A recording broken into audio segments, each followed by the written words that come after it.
राधा माधव कुंज विहारी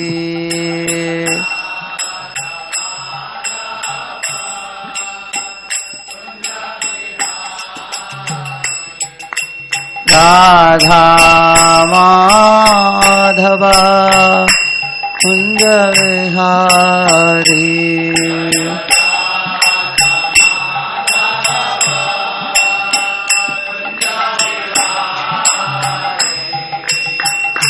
गोपी जना वल्लभा गिरिवरधारी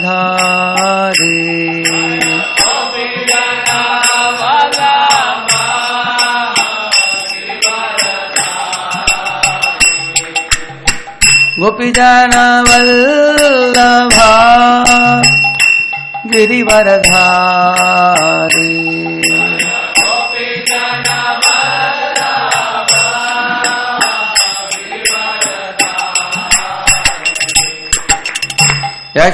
यशोदानंदन व्रज जनरंजन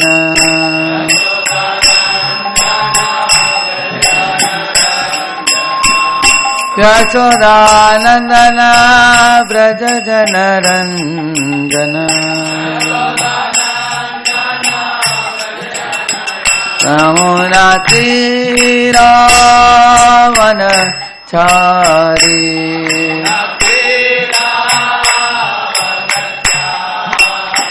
यमुना तीरावन चारी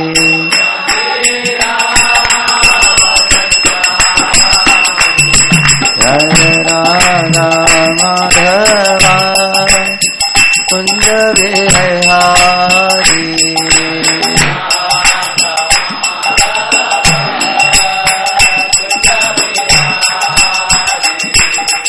गोपी जनवल्लभा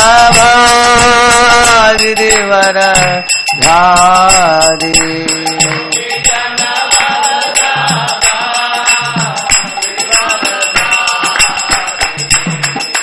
गोपी जना वल्लभा गिरिवरधारी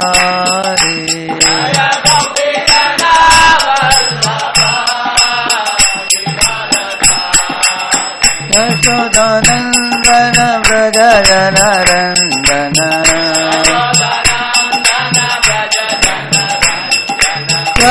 यशोदानंदन व्रज जनरंजन यमुना तीरावन चारी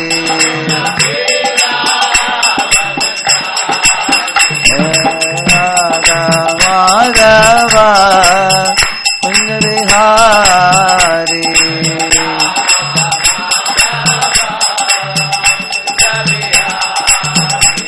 जय राधा माधव कुंज विहारी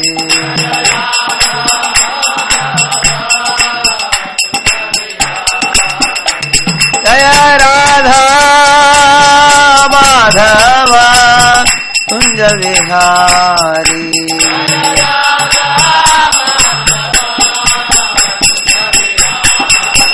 जय राधा माधव कुंज विहारी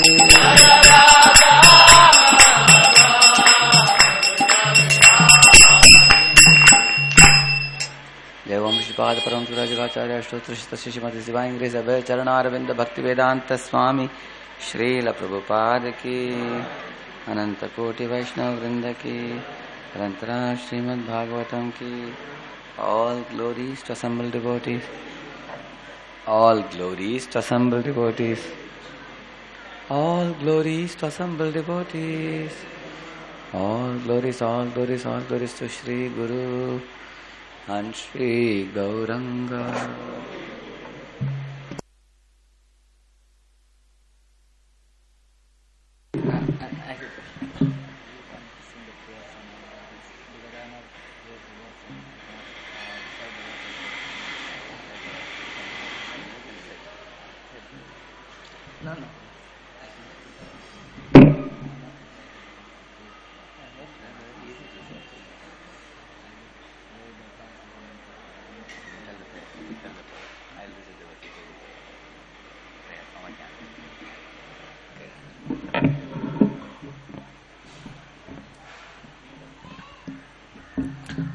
ज्ञानतिमिरन्धस्य ज्ञानाञ्जनशलाकया चक्षुरुन्मिलितं येन तस्मै श्रीगुरुवे नमः।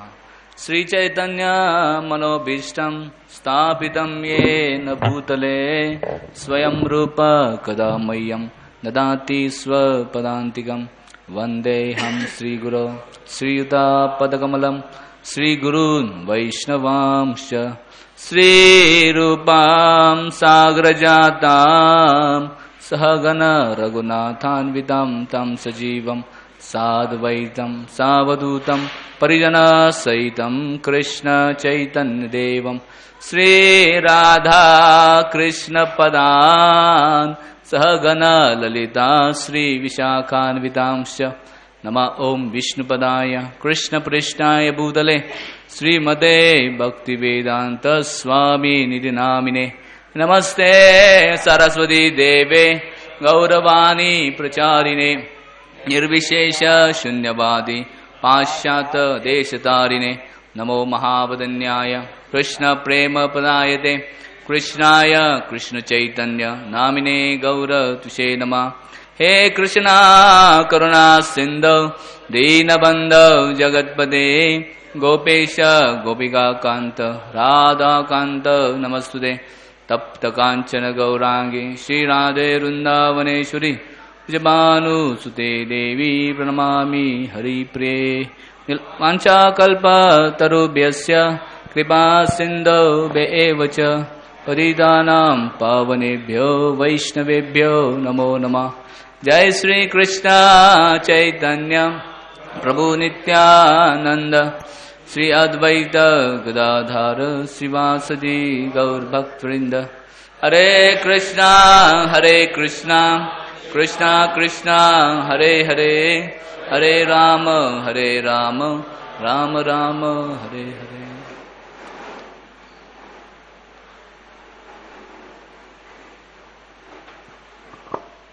हरे कृष्ण।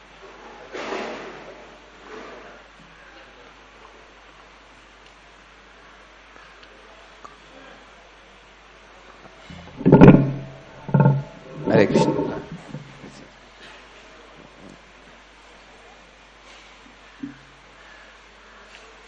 ओम नमो भगवते वासुदेवाय। ओम नमो भगवते वासुदेवाय। ओम नमो भगवते वासुदेवाय। ओम नमो भगवते वासुदेवाय। ओम नमो भगवते वासुदेवाय। ओम नमो भगवते वासुदेवाय। नारायणं नमस्कृत्य नरं चैव नरोत्तमं देवीं सरस्वतीं व्यासं ततो जयमुदीरये। नष्टप्रायेष्वभद्रेषु नित्यं भागवत सेवया भगवत्युत्तमश्लोके भक्तिर्भवति नैष्ठिकी। कृष्णाय वासुदेवाय देवकी नंदनाय च नन्दगोपकुमाराय गोविन्दाय नमो नमः। Reading from Srimad Bhagavatam, 3rd canto, 16th chapter, text number 11. ये ब्राह्मणान् मयि धिया क्षपितोर्चयन्तस्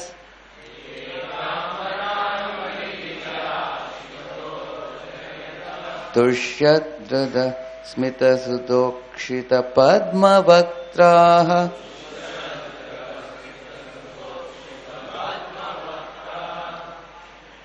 वाण्यानुरागकलयात्मजवद्गृणन्तः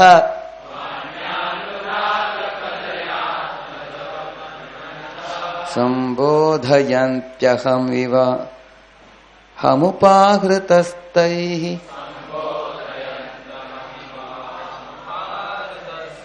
ये ब्राह्मणान् मयि धिया क्षिपतोर्चयन्तः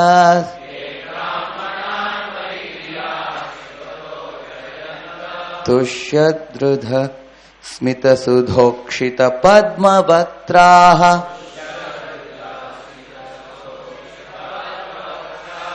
वाण्यानुरागकलयात्मजवद्गृणन्तः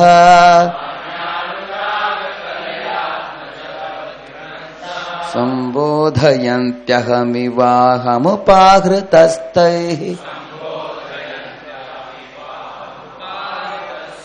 ये ब्राह्मणान् मयि धिया क्षिपतोर्चयन्तः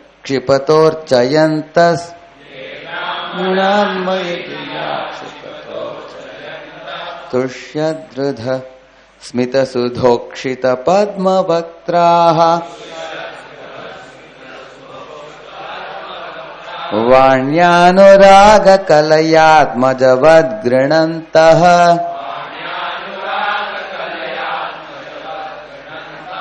सम्बोधयन्त्यहमिवाहमुपाहृतस्तैः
माता जी,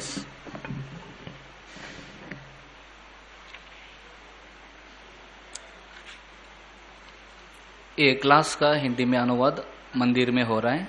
सो जिन भक्तों को हिंदी में क्लास चाहिए वो मंदिर में बैठ सकते हैं। इधर क्लास अंग्रेजी में होगा। वर्ड टू वर्ड मीनिंग, ये विच persons brahmanas may in me diya with intelligence, shipada uttering harsh words, archayanta respecting, tushyad gladden, rida hearts, smita smiling, sudha nectar, tukshita weight, padma lotus like, vaktra faces, vanya with words, anuraga kalaya, loving. Atmajavat, like a son. Grananta, praising. Sambodhayanti, pacify. Aham, I. Eva, as. Aham, I. Upahrita, being controlled. Tai, by them. Translation and purport by His Divine Grace A.C. Bhaktivedanta Swami Srila Prabhupada. Srila Prabhupada ki jai. On the other hand, they captivate my heart, who are gladdened in heart, and who, their lotus faces enlightened by nectarine smiles, respect the Brahmanas. Even though the Brahmanas utter harsh words, they look upon the Brahmanas as my own self and pacify them by praising them in loving words, even as a son would appease an angry father, or as I am pacifying you.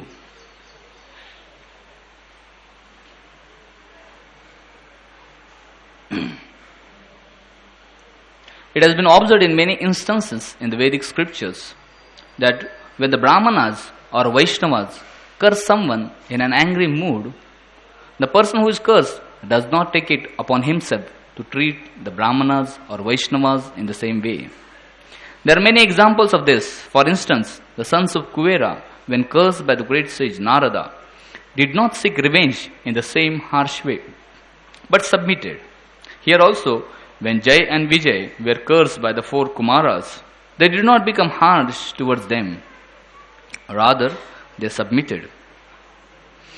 That should be the way of treating Brahmanas and Vaishnavas.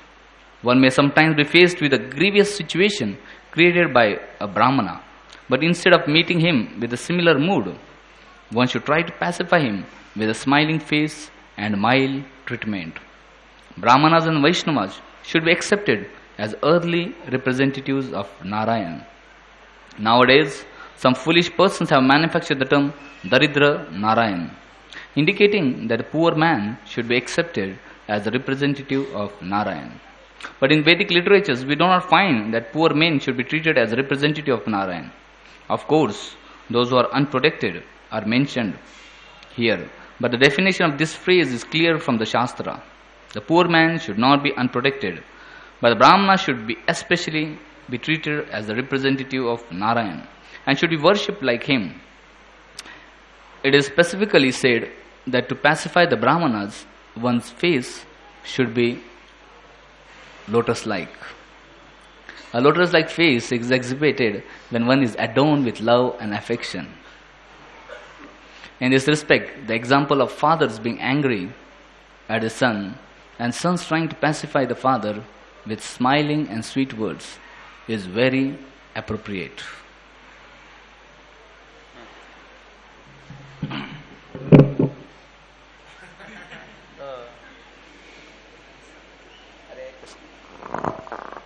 Hare Krishna. So Acharya was returning to Calcutta today afternoon.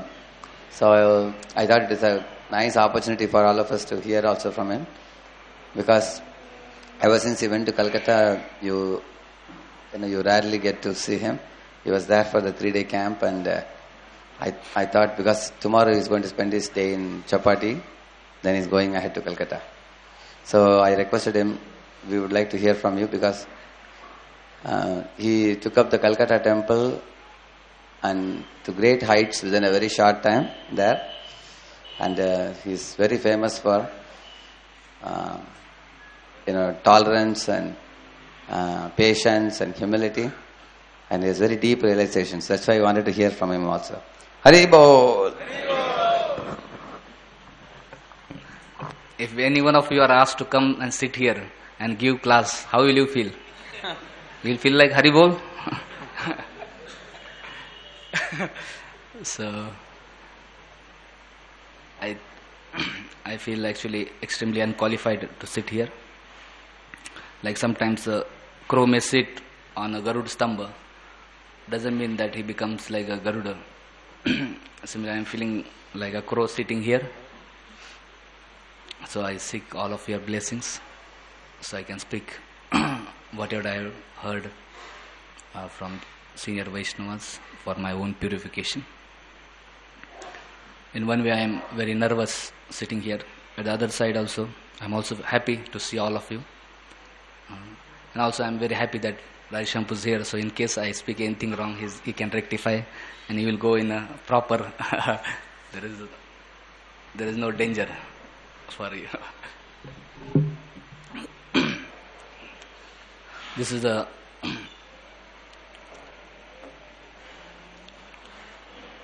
this chapter, Canto 3rd, chapter number 16, entitled Jai and Vijay, Cursed by the Sages.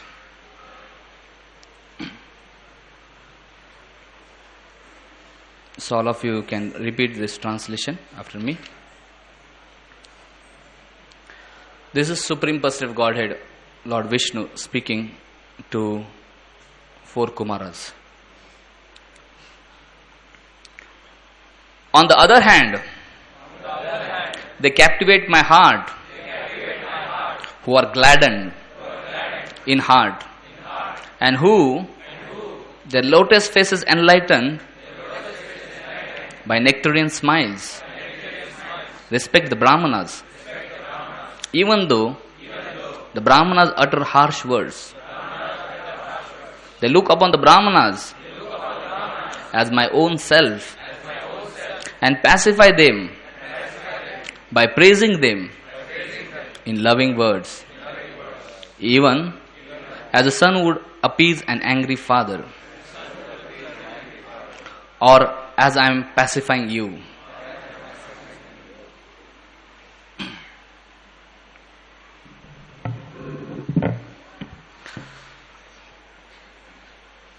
This is a very moving and captivating sight, this incident here in Srimad Bhagavatam.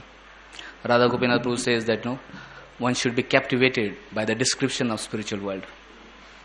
Similarly, actually, every day when we come here to hear Bhagavatam, one should be captivated by hearing the pastimes of Lord, captivating by seeing wonderful behavior of the Lord and wonderful behavior of His devotees. All of us want to go back home, back to Godhead. So if you want to go back home, back to Godhead, we need to be captivated by Lord. And also, we need to develop the qualities like the residents of the kingdom of God. Only when we develop those qualities can we be qualified to stay there in the spiritual world. And how do we know what are the qualities of devotees? How do we know what are the qualities of Lord? We can know by studying Bhagavatam or by hearing from great souls who know Lord. So yesterday Raj Shampu was saying that sometimes we are in association of devotees, but actually we don't get benefit of association unless we are being affected by the association of devotees. Our heart need to be affected, and hearts will be affected when our hearts are open to receive the mercy. So Lord and His devotees are always eager to shower unlimited mercy. And this is one form of mercy. This is mercy of Srila Prabhupada. Prabhupada has given this Bhagavatam and he has written so many wonderful purports. So every day when in the morning, when we are receptive to hear and receive this mercy and get affected by that mercy, our lives will be transformed. If we don't get affected by the mercy of Lord and His devotees, by power of the holy name, by power of this Krishna Katha, then we will get affected by outside materialistic influences. Sometimes we see devotees, even after practicing Krishna, get affected terribly and get shaken up completely in Krishna consciousness. Why? Why? Because many times we are not getting affected by the association of Lord and His devotees. We are not getting affected by Bhagavatam. So this Bhagavatam, so in the beginning we offer prayers. So we should pray in the beginning that now I am sitting for Bhagavatam class. May my heart be affected by this beautiful pastime of Lord. So that I don't get affected by other influences. So in the morning also in Ravishankar was telling in the class, Japa talk, he was telling that many times people think God, G-O-D, God as a generator, operator, destroyer, or something, observer or destroyer. But actually God is not only just a generator, operator and destroyer, but His supreme exchanger of love. And when we see Lord in that way, then actually our heart will get affected. And we will not just feel indifferent to the Lord and His devotees and pastimes. And we say, what is this? It's very boring, and fall asleep, and this Bhagavatam reading appears like a burden, or sitting in a Bhagavatam class appears like a big punishment. Prabhuji, why it is compulsory, If it would be voluntary, so nice, So, but when we see Lord, not just as an ordinary God, but actually supreme exchanger of love, then our heart can get powerfully affected and then get immune to all of the influences of the outside world. So this is a very beautiful pastime. Here we are seeing. And if we actually put ourselves in that pastime and observe dealings of all devotees and the Lord, anyone would get affected actually. Sometimes we are very afraid of the conflict, and here is a conflicting situation. As soon as conflict is there, people say, no, I don't want. Let's have shanti, shanti, shanti, In this world, everybody wants shanti, isn't it? But actually, they don't know. There is higher than shanti. That is loving exchange. And sometimes, in this loving exchanges, there are terrible conflicts. Or if there is love, even the conflicts became more enchanting. And you see here this pastime where apparently materialistic person may condemn Lord or condemn devotees. You see yourself being in the place of a doorkeeper, Jai Vijay, and saintly persons are coming, and actually they are impersonalist. They are not qualified to enter the kingdom of God in one sense. So they are thinking that they should not enter and disturb Supreme Lord, and they are stopping. And then these great sages, 4 Kumars, are become extremely angry and cursing. We have many times similar situation at the Prasadam gate. Somebody who has this seva, it is very terrible seva. You ask the coupon, then immediately they become angry. What is this? You are asking coupon. This is temple. How can you ask coupon? So this 4 Kumars are saying, this is kingdom of God. How can you stop? How can you see dualities? I think you are doing so much discrimination. You are not fit to be here. You are behaving as if you are of the material world. So you are contaminated. So you are fit to be in the material world. So Jai Vijay, those who are doorkeepers of spiritual world, they are sent to become demons in the material world. In one sense, one may say such a horrible, such injustice, And just see, Supreme Lord didn't protect them also. When he come, he is pacifying the Brahmanas and saying, very nice Brahmanas, you are very worshipful, what you have done is, I approve of your punishment, he says. And he chastises, Jai Vijay, in one sense. He says, they were not in harmony with my desire. So not knowing me and seeing me separately, seeing you separate from me, they have behaved in this way. And he says, for pleasing Brahmanas, if there is need, I can even chop up my head.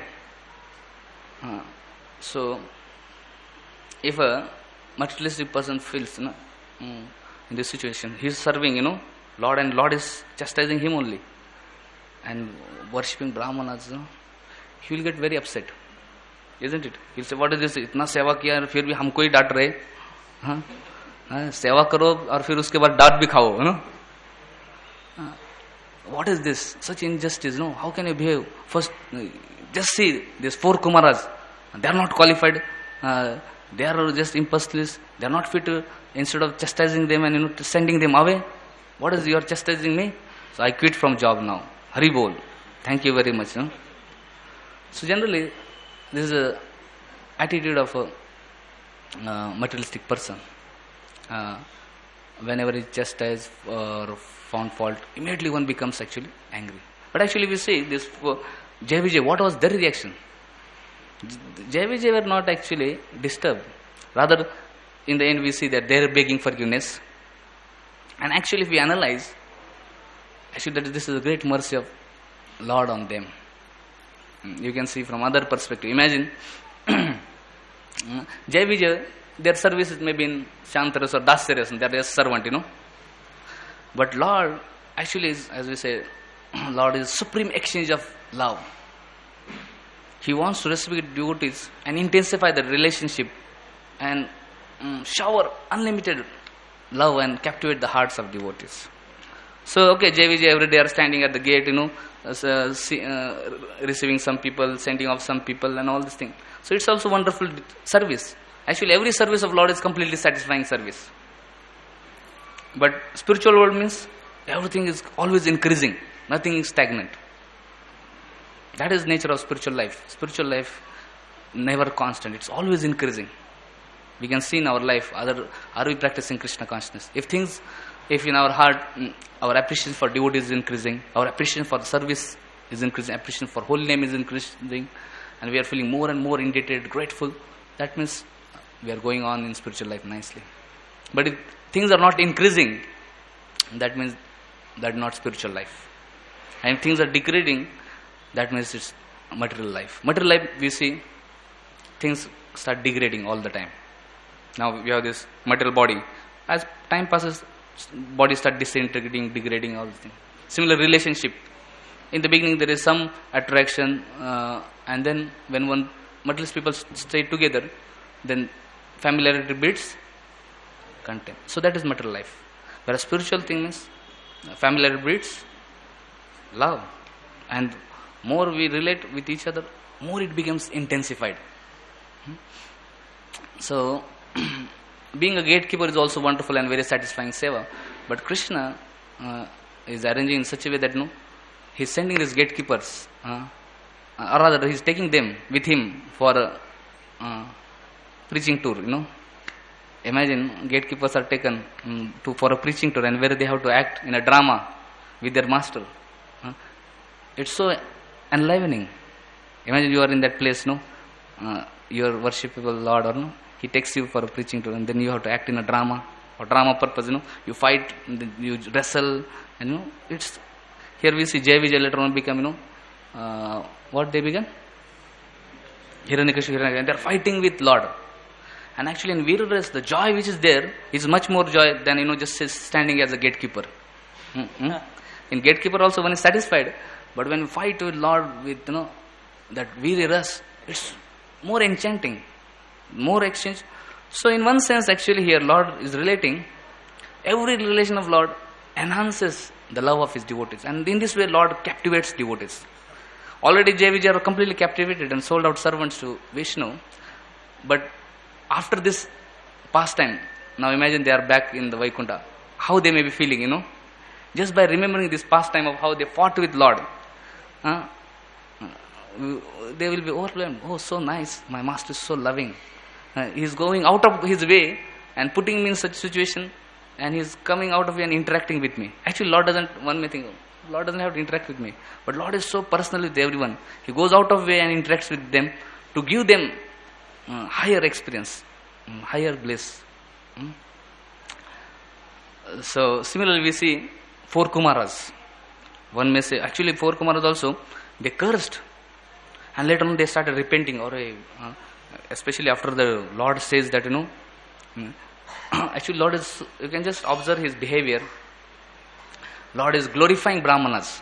And he's telling, whatever qualifications I have, my dust of my lotus feet is very valuable, or the Gangas which is valuable. All this because, I take the dust of lotus feet of Brahmanas like you, So he's giving all glories to Brahmanas. He is appreciating Brahmanas. And then he says that, please forgive these devotees. And then he says, the offense which has been made to you is actually my offense.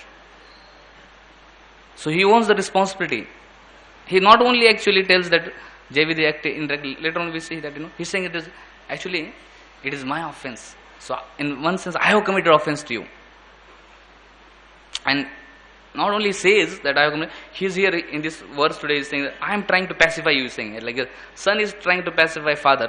He's saying, I am trying to pacify you, So Lord is taking such a humble role and he's trying to pacify Brahmanas. Imagine just seeing the humility of Lord, what would be the situation of 4 Kumaras? When exalted personages act in a very humble way, or any way they act, actually it captivates the heart. So 4 Kumaras, they were impersonalists. They had not a clear idea of Bhagavan aspect. And when they first smelled the fragrance of Tulsi, immediately their hearts were transformed and they became devotees. And then Lord came and Lord spoke such beautiful verse. Anybody who hears this verse, he'll go mad. Rather, later on, we see they get completely bewildered. And they don't know what to speak. And they're saying that, my dear Lord, we are completely confused. We don't know what to speak, You are Supreme Lord. You are Swaraj. And you don't have to beg forgiveness from us. Rather, actually, we committed mistake. And we did such a blunder that we are cursing your, very dear servants. Imagine what a blunder in one sense they have committed. Vaikuntha Vasa, this Jai Vijay, they are very confidential servants of Lord. And cursing them. What a blunder. But instead of chastising 4 Kumaras, Lord is trying to pacify them. And when one sees such a wonderful nature of Lord, who would not like to give life to such a Lord? Like we see another pastime where, when Maitreya Vidura, that Samvad is going on, that Aho Bakiyam sloka is there. The Putna came to kill Krishna, but Krishna made her Dhatri, gave the position of mother. Now when one hears the merciful nature of Lord, who is so merciful in this world? We cannot imagine, we cannot even dream of someone being so merciful. And if someone understands that this person is so merciful, so kind, who would not like to have such a master? Who would not like to serve such a master?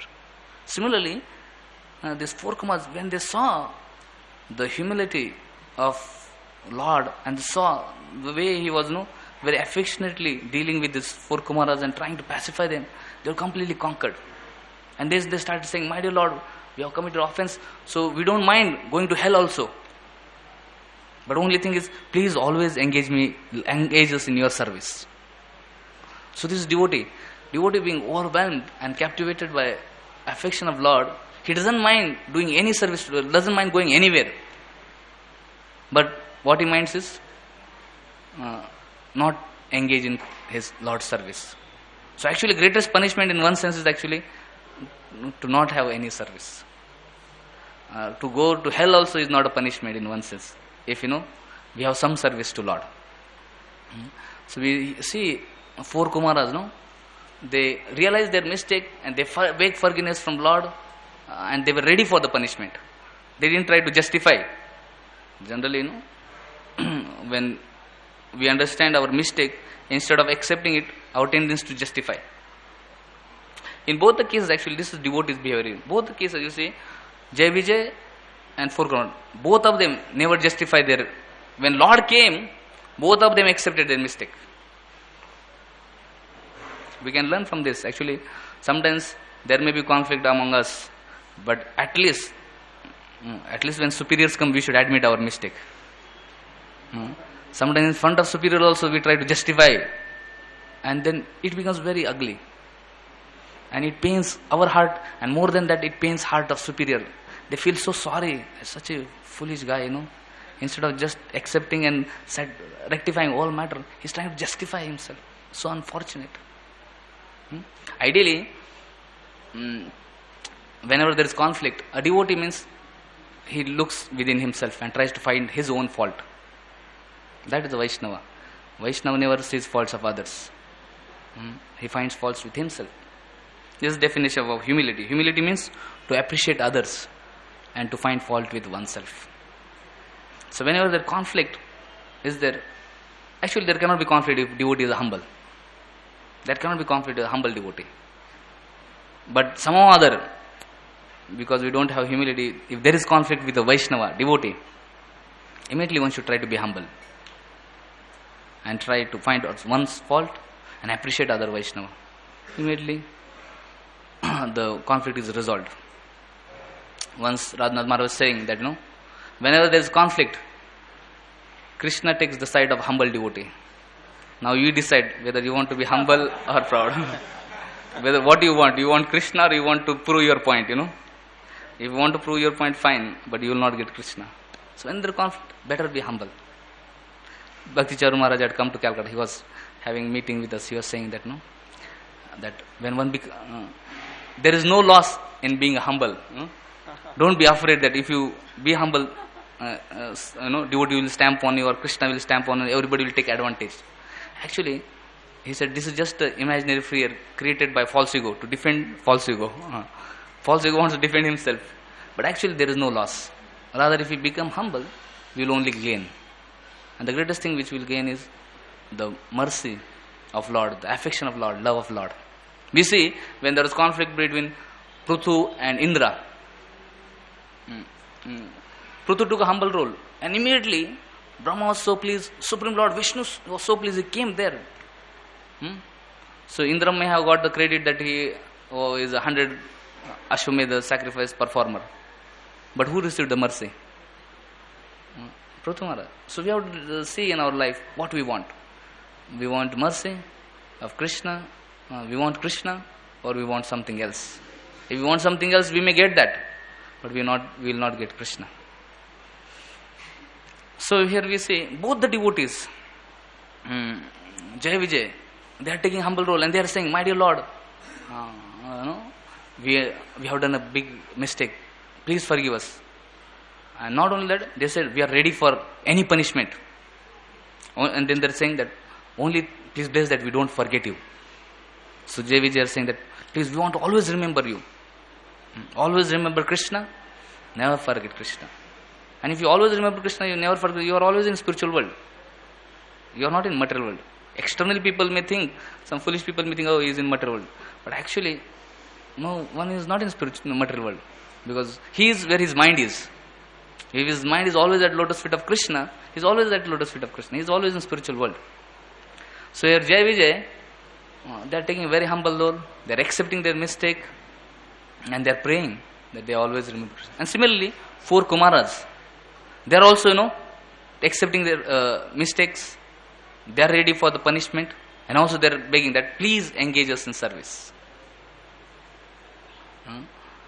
So when we see Vaishnavas, when there is conflict, they are taking responsibility for the conflict and they are ready to, take any punishment and they are later on, repent for their own.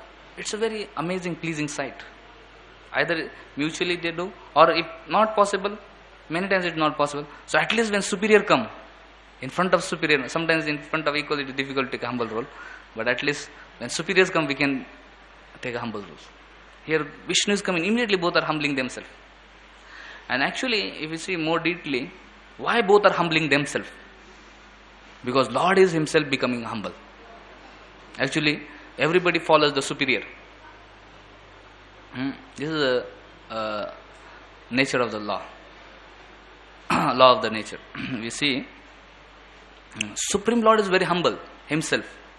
Therefore, immediately this humility is affecting the life of 4 Kumaras.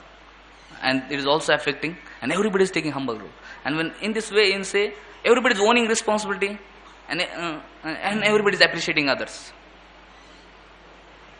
So if one owns responsibility, one finds one's own fault, and one appreciates this, that is actually spiritual world. And one can experience spiritual world anywhere, everywhere. Once Radhanath Maharaj had come to Calcutta, we had gone to one program where it was a program in the house of Radhesham Goenka. So there are 2 personalities, Radhesham Goenka and Radhesham Agarwal. They are very good friends. And Radhesham Prabhu was also there, and that Maharaj had devotees offered garland to Maharaj. Maharaj had one garland. Then this Radhesham Goenka, who was the host, so he came up. So Maharaj wanted to offer garland, So he had only one garland, and there were 2 persons, So Maharaj, now generally Maharaj devotees are there in one garland, they too. But then when Maharaj was trying to offer garland, everybody was pushing other first. So Maharaj was so happy to see that. And later on after the class, Maharaj was meeting and hours together talking with them. They are the owners of Imami group of companies. So next day in morning class, Radhama was telling, I was with Radhesham Prabhu in Radhesham going and Radhesham Agarwal's home. And then he said, I asked them, generally in this world, to have loving relations is very difficult to see. And especially to see loving relations among materialistic people, very difficult. And especially in outside world, in business circle, we may have a relationship, but if you do business together, very difficult. This is material world of misunderstandings. Even good friends have misunderstandings. Even brothers, there can be what to speak brothers, even father and son. Bhagavatam says even spiritual master and disciple there can be misunderstanding, especially when it comes to money. So money is such a powerful thing. It can create discord, disharmony and shake person completely. And Maharaj said, I just amazed to see these people, both Radheshams, having so wonderful relationship. And he said, I asked them, what is secret of your friendship? And they told that, we never take credit for oneself and we always appreciate other. And Maharaj was saying, this is a secret, Even when devotees want to have a proper relationship, we need to follow this principle. Never take credit for oneself. If anything good happens, never say, I did it. Rather give credit to other. Any problem comes, take responsibility. I did it. This is my problem. Not because of him, Generally, materialistic consciousness is that when problem comes, we say, because of him, And when success comes, we say, because of me, Prabhuji. So, and he said, we always appreciate others. So in Vaishnava circle, we need to appreciate devotees. And we need to find faults with oneself. And that is the meaning of humility. And therefore, humility is the beginning of spiritual life. Without humility, one cannot practice Krishna consciousness and one cannot advance in Krishna consciousness. And this humility is learned in association of great souls. Actually, many of us, before coming to Krishna, we never knew what is humility. We thought humility means, a passive behavior, means getting stamped on oneself by the feet of others, or we thought humility means inferiority complex. But actually, humility is a very powerful thing. And we can know what is humility only in association of great souls. When our hearts get affected by the humility of great souls, we can understand what is humility. We see Prabhupada went to America and one reporter challenged Swamiji. Actually, he was a little critical person and he had double sword question he asked, trying to put Prabhupada in a trouble. So this reporter asked, Swamiji, is this Allen Ginsberg? Are you guru of Allen Ginsberg? So it was double sword question. Why? Because if Prabhupada said yes, then he could write, see, Swamiji, see his disciple. He is breaking all four principles and all this thing. What kind of disciple is he? Guru is known by his disciples, If he has third class disciple, you can understand what Guru is. If Swamiji said, no, he is not my disciple. Allen Ginsberg was so enthusiastic to assist Prabhupada. He was one of the leaders and was one of the initial people who were great supporters of Prabhupada. If Prabhupada said, he is not my disciple, immediately he will feel very hurt and he will not assist Prabhupada in his mission. So in this way it is double sword question. But Prabhupada, without even thinking for a moment, spontaneously, immediately answered. He said, actually I am guru of no one. I am servant of everyone. So this is humility of a Vaishnava. Vaishnava never considers himself to be, master, proprietor, controller, enjoyer. He is always in humble mood of servant. And we see this quality of a great devotee is there because he is always meditating on Supreme Personal Godhead. Who has this quality? Here we see humility of Supreme Lord Vishnu. He could, just as both of them, my dear, Jai Vijay, what is this? What nonsense you did? Smash him. And what is 4 Kumars? You also know. he could smash both of them, and both of them would not mind, isn't it? They will say, okay, Prabhu, you are the Supreme Lord, you are Swarat, you can do whatever, Hari Bol, thank you. But actually here we see, what is his behavior? Though he is independent, he is Swarat, but how is he behaving? He is taking such a humble role. He is taking dust of 4 Kumaras, and he is saying, like, here, saying, they look upon the Brahmanas as my own self and pacify them by praising them in loving words, even as a son would appease an angry father, or as I am pacifying you. He is saying, a son is appeasing angry father. No? Son is taking humble role to pacify father. And similarly, he is saying, he is comparing himself in a subordinate, no? So, subordinate to Brahmanas. So this is humility. Actually, recently Raman Prabhu was speaking from one book called Traditional Education. There's a very beautiful interview by Bhakti Vidya Purna Maharaj there about, So one question was asked to Bhakti Vidya Purna Maharaj that, nowadays in modern times we see Varnashram very difficult to follow, especially, ashrams, and especially that devotee was saying Grahasthashram to maintain it's very difficult. He said nowadays sometimes before marriage there are conflicts and then marriage doesn't happen, and somehow other marriage happens, then there are conflicts and there is divorce. So it's very difficult. So he said, how can we establish ashram, proper varnana, proper ashram in this Vedic society? What is the exact problem? Then Maharaj said that actually the only problem is false ego. He said, Varnas, it is very difficult to establish Varna because nobody wants to become Shudra. Though they may be Shudras, everybody wants to pose themselves to be superior, and the second thing he said, Grahasthashram or families, or there is a lot of divorce because nobody wants to become a man, he said. And I was amazed. He said, why nobody wants to become a man? He said, because man means responsibility. And and he said, actually in this world, many husbands behave like women, and therefore marriages collapse. Imagine 2 women staying together, vying for control. Can they stay together? They only fight. So therefore he said, there are divorces. And then he further explained, actually, he said spiritual world is the real world and material world is the reflection. And real laws, perfect laws, perfect principles you can see in the spiritual world. And one should observe those perfect principles and apply those in this world. And then everything will go right. If we live by the material principles, then there will be always conflict, problems and misery. But if we live by spiritual principles, there can be harmony. There can be very wonderful association.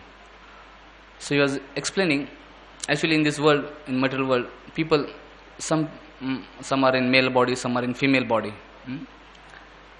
Eternally we are all Prakriti, there is only one male, Krishna. But in material world when we come, somebody is given male body, somebody is given female body. But those who are given male body, they don't know how to act as a male. Then he was saying, what is male? We can understand by seeing Supreme Lord, because he is male. He said, Krishna, you just see, Krishna has 2 states of acting.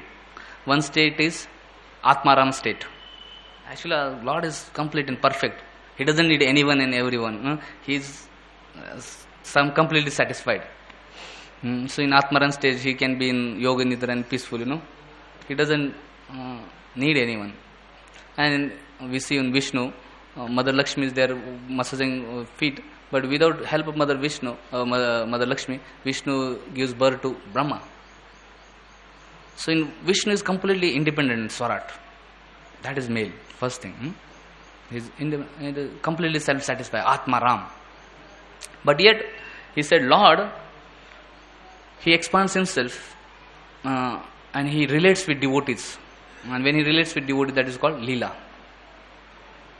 So, in Tattva point of view, Krishna is the Supreme Personality of Godhead. But when he says that when Leela is there, Krishna doesn't act as Supreme Person of Godhead. In Leela, who is the Supreme Person? Leela, devotee is supreme person. If you see Yashoda and Krishna, Damodar Leela, who is supreme there? Yashodama is supreme. Yashodama is running with the stick and Krishna is running out of fear. And fear personified is fearful of Mother Yashoda, So in Leela point of view, devotee is supreme person. But Tattva Krishna is supreme. And this supreme position is given by Krishna only. It's not that, by acting in that way Krishna becomes inferior. Rather, Krishna acts in this way that enhances the glory of Krishna. Like we see, Krishna is acting as chariot driver of Arjun. But by that, his position does not minimize. Rather, Krishna's position is enhanced. So, there are two states of dealing. One state is Atmaram stage, another stage is Leela stage. So that is a male. Male in spiritual world behaves like that. And here also we see, this is a pastime, and Lord is taking such a humble role. Lord always makes his devotee feel very special. Every devotee he makes feel very special. We see that when Lord is taking prasad and all cowherd boys are surrounding him, every devotee is thinking, Lord is only looking at me only. And every devotee feels so special. Most insignificant devotee also feels very special. Every grass of Vrindavan, every tree of Vrindavan, every bird of Vrindavan, every cow of Vrindavan, every calf of Vrindavan, every gopa, every gopi, everyone in Vrindavan feels they are very special. And Krishna loves them only. That is Krishna, We see Krishna married 16,108 wives, but he was there with everyone simultaneously. And respecting with everyone. In morning, Japataka Rasham was telling that Krishna reciprocate with devotees in as devotees want. In all rasas. Morning he was telling in Mathura, when Krishna entered Mathura, different devotees were relating with Krishna in different ways. Somebody thought Krishna as death personified. Somebody thought Krishna as our dear friend. Somebody thought Krishna as a lover. Different, So all 12 rasas. So everybody was feeling Krishna relating in them in that thing. So we see Mother Yashoda wants to serve Krishna in Vatsalya rasa. So Krishna becomes a child. Arjuna wants to serve Krishna as a friend. So Krishna is becoming Arjuna's friend. So this so Mother Yashoda is in which rasa? Vatsalya rasa. Arjuna is in which rasa? Sakra. Krishna is in which rasa?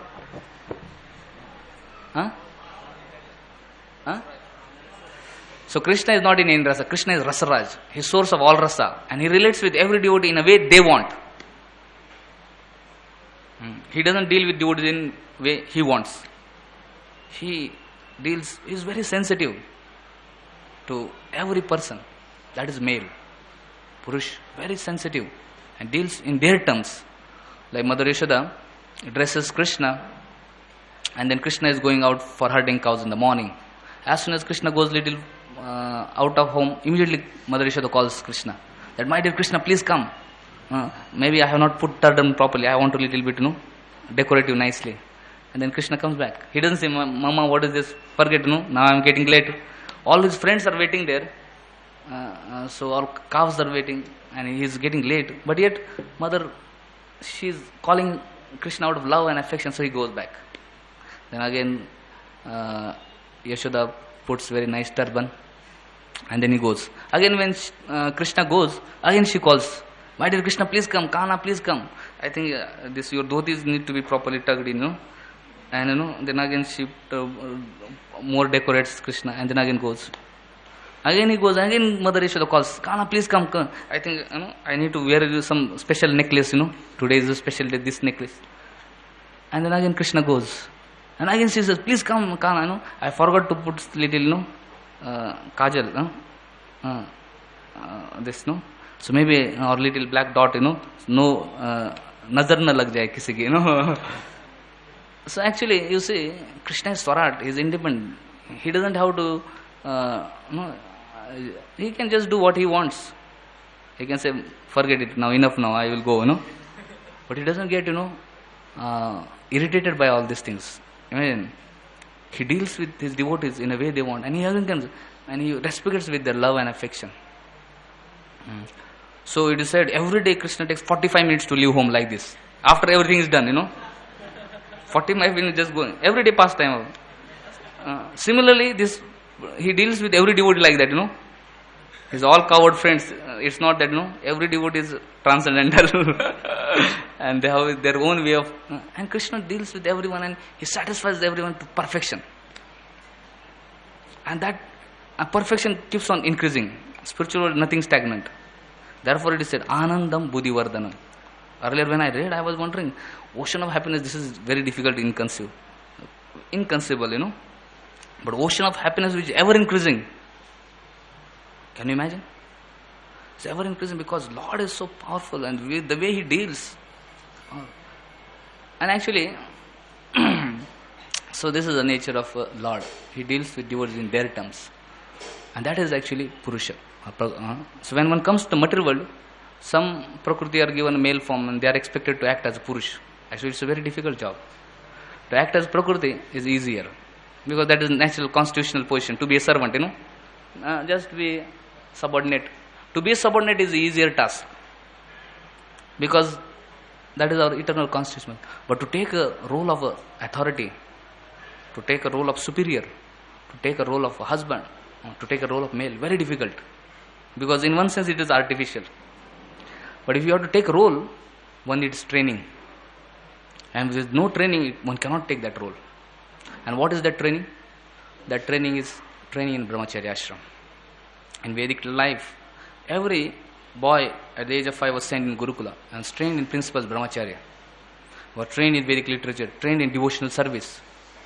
And one is trained when one learns to control his mind and senses. And when he absorbs his mind and senses in scriptures, in holy name, in service of Guru and Vaishnavas, then one finds complete satisfaction. The spiritual bliss and satisfaction so much that one can be completely satisfied and one can be Atmaram. Even in this material world. This power of Krishna consciousness is so wonderful that even a conditioned soul to some extent can experience Atmaram stage. We see sadhus, they don't need it, they can just roam around here and there without any fear, without any, they are Atmaram. They don't need anything, anyone, they are satisfied with their relation with their spiritual master, their relation with Krishna, their opportunity to serve Krishna. They don't need anything external. So that is Atmaram. So one should be trained in this Krishna consciousness, one should be trained in Brahmacharya principles, and one should come to stage of being Atmaram. And then when one is married, then he can play a role of male. If he has no mind and sense control, he will act like female. He cannot act like male. Imagine one is disturbed and children come, Papa, Papa, and he is disturbed, he has his no mind and sense control. He will shout at him, chup chup beto. Recently we are attending one seminar about parenting where or teaching.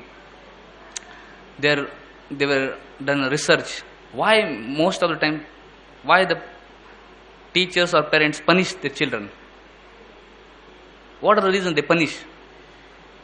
Why they beat children? And if you see, 99.9% of the times, the children are punished or beaten because either a teacher or parent, he himself is disturbed. Or like a student comes to teacher and asks this question, and teacher doesn't know the answer. Easiest thing you just chastise. Or no? So not because for their welfare. Ideally, one should be chastising for their welfare. When one is chastised for their welfare, then they will be affected in positive way. But if they are chastised for, because we are not having mind and sense control, they will be affected in negative way. Sometimes we see great souls chastised and everybody feels very happy. So wonderful, Maharaj, you are so wonderful. Thank you very much. And sometimes we chastise someone. People say, hey, Prabhu, why are you looking like Yamraj, towards me, Prabhu, he hates me, he's so envious of me, this, that, I don't want to work under him, he's always, So, sometimes being authority, sometimes we may say, I am authority, you should follow me. Okay, we should follow, but we have to be like authority. We have to be representative of Supreme Personal Godhead. We have to be representative of spiritual master, representative of their, mm, love and compassion and the kindness and the mercy. And we need to have our mind and sense control. Without that, we cannot take this role. So many times when conflicts are there, this conflict is because of false ego. I want to be center. In a family, actually, we see in Leela, Krishna and devotees are there. So who is the center? Devotee is the center. In emotional center of the Leela is devotee. Krishna deals in. Similarly, in family, actually, children's or wife is natural center, emotional center, because they are dependent party. And husband is not the emotional center. Husband has to play a role of provider, or have to act in a very sensitive way. Children come, he cannot just tell them you follow me. Usually he has to deal in their terms and then properly see that how act in a way that will be elevating to them in their Krishna consciousness. So family life or ashram life is nothing about controllership or enjoyership or proprietorship. It's all about serving Guru and Krishna, keeping Krishna in the center. And to serve, one needs to have proper training and education. So Mara Bhakti Vidyapur Maharaj is telling that this marriage collapsed because boys are not trained. So therefore it's very important we train boys nicely. Actually, naturally, subordinates want to follow superiors. Only thing is, they want them to understand them, or when they ask question, they want proper clarification. So when we are posted in the superior, we should not misunderstand subordinates. Hey, what is this? He's disobedient to me, and just smash him. Hey, you disobedient fellow. If you say him disobedient fellow, he will act disobediently. Sometimes children, act in some way. Parents say, "You fool, you stupid, you rascal." Then they behave like that only. You stupid fellow, and then wonder why he's behaving like this. Who taught him? You only taught him. You trained. You told him you are a fool. So naturally, he will act like a fool. But if you explain him nicely, then he will not act like that. He will also improve. If once corrections are given out of kindness and compassion, people will accept. Rather, tendency of everyone is to follow. Generally, people don't follow because false ego comes in the way. If a leader has a false ego, who would like to follow somebody's false ego? Nobody. So similarly, if somebody is not following us, we can look why they are not following. Maybe I am not following my superior. I am trying to impose my own things instead of being a humble representative of Lord and spiritual master. So if we become humble representative, try to follow superiors properly ourselves. If we follow, our juniors will also follow. If husband follows spiritual master and his superiors, so wife will also follow him, and children will also follow. But if husband doesn't follow, or a leader authority doesn't follow his authority, then while subordinates will follow authority. Who is authority, or who is authority? Is one who follows his authority. If authority, no one, like Raisham was mentioning, that no authority is hanging from the sky. Everybody has some authority. So when we are following our superior authorities very nicely, subordinates will also follow. When I think time is up. One round of so when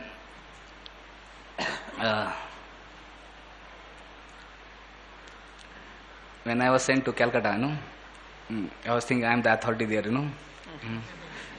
and everybody should follow me, And when I went there, I did analysis, studied everything, and then after 2 months, I submitted a report to the ARP. Said, the system doesn't work here. There are so many departments, nobody's following, me. It's so difficult. Dissolve all this department system. I should be the only authority, and everybody should follow me. And then the ARP was very kind, and he understood this thing, And then finally, he wrote a letter to all the department heads. He said, from now onwards, no department system, only one authority. Everybody should follow. All resources, all manpower will be managed by Acharya. So he agreed actually. Now when I looking back, I am just wondering, So then I was very happy. I was thinking, yes, now I have the authority. Everybody has to follow me only. And then I, but when I started acting as authority, I realized it's very difficult. It's very stressful, lot of stress comes because we want to be controller, we want to be proprietor, we want to be enjoyer. More we try to take artificial role, more they will stress. Maharaj in one class explains, this you see, this roof, there in the hinges there is stress. All those who have gone through the engineering and all this thing, they have calculated it, what is stress there, every hinge there is a stress, and we can calculate mathematically what is the stress. So Maharaj was explaining why there is stress. Why stress? Because actually natural tendency of that is to be here, but it's artificially lifted up now. So one is artificially lifted, there is stress, Similarly, when artificially try to be authority, proprietor, lot of stress. Then I was finding so much difficulty, Then once, then I opened my, when Radhan Maharaj had meeting with Radheshampu, myself, Gaurang Prabhu and all, in that meeting Maharaj had given some instruction. So one of the instruction Maharaj had given that, never deal like authority. He said, you should be like friend. Deal with like friends with everyone, So then I was thinking, maybe wrong. Actually, this is not working. Authority is not working. Maybe I should try to develop relationship now. I should develop relationships so that everybody will follow me nicely, and this I can manage very nicely everything. Then I started to realize, when I started dealing with everyone as friend, I started realizing people are becoming more independent, and the problems are increasing more. I was just wondering, what is this, And I was trying to, somehow or other, Then later on, Radhanand Maharaj came to visit Calcutta temple, So I was also there. And then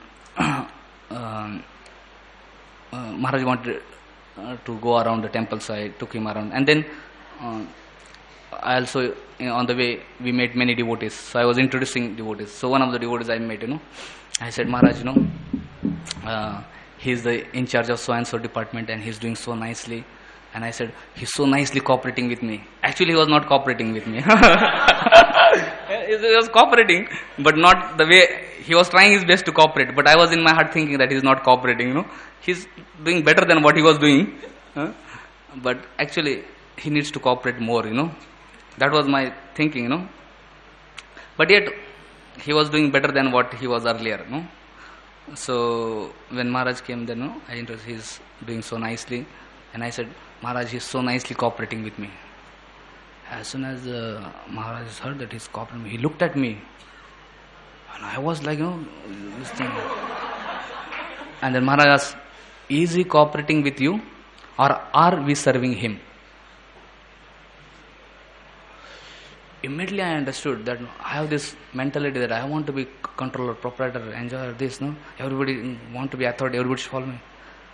But Maharaj thinks, it's not that he should cooperate with you. He said, we should serve him.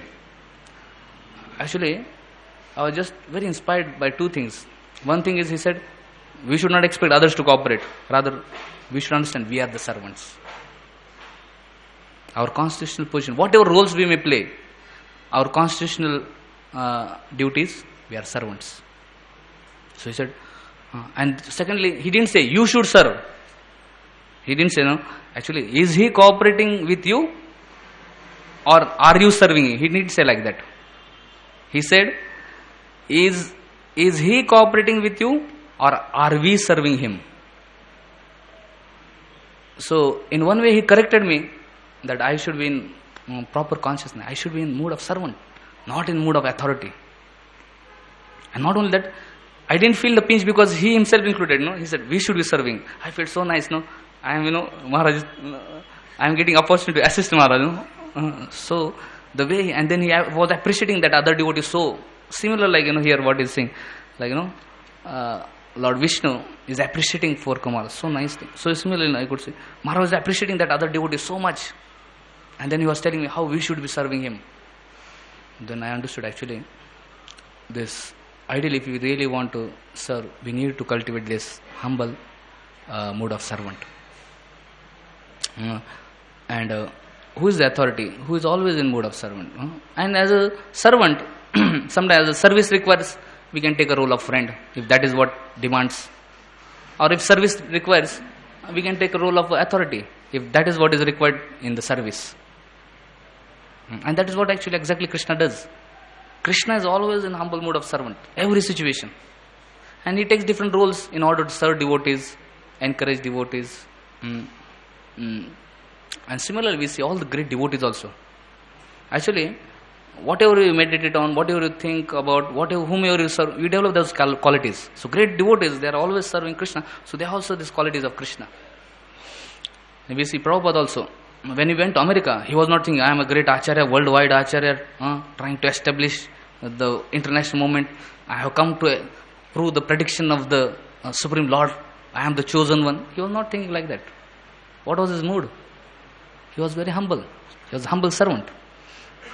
And he went and he was serving even hippies, who were most degraded people. Not even human form, like human, gentlemanly people. Those, can you imagine? Those are breaking 4 regal principles. Prabhupada smashes them like animals, You are worse than animal, So Prabhupada is telling those who don't follow 4 regal principles, they are worse than animals. But he was serving them. He was himself, going out, doing purchasing, cooking, himself going and distributing books, collecting Lakshmi, himself giving classes. After classes, himself serving prasadam. After that, he himself was, cleaning the dishes. He was never telling that, He didn't go there and say, hey, everybody, you should do this, you should do this. He was just humbly serving. Because he was in his humble mood of servant, people's lives got affected. And later on, then some of them, started developing friendly relationship. If you see his this magic at 26th Avenue, miracle. So devotees, they are so intimate and friendly relation with Prabhupada.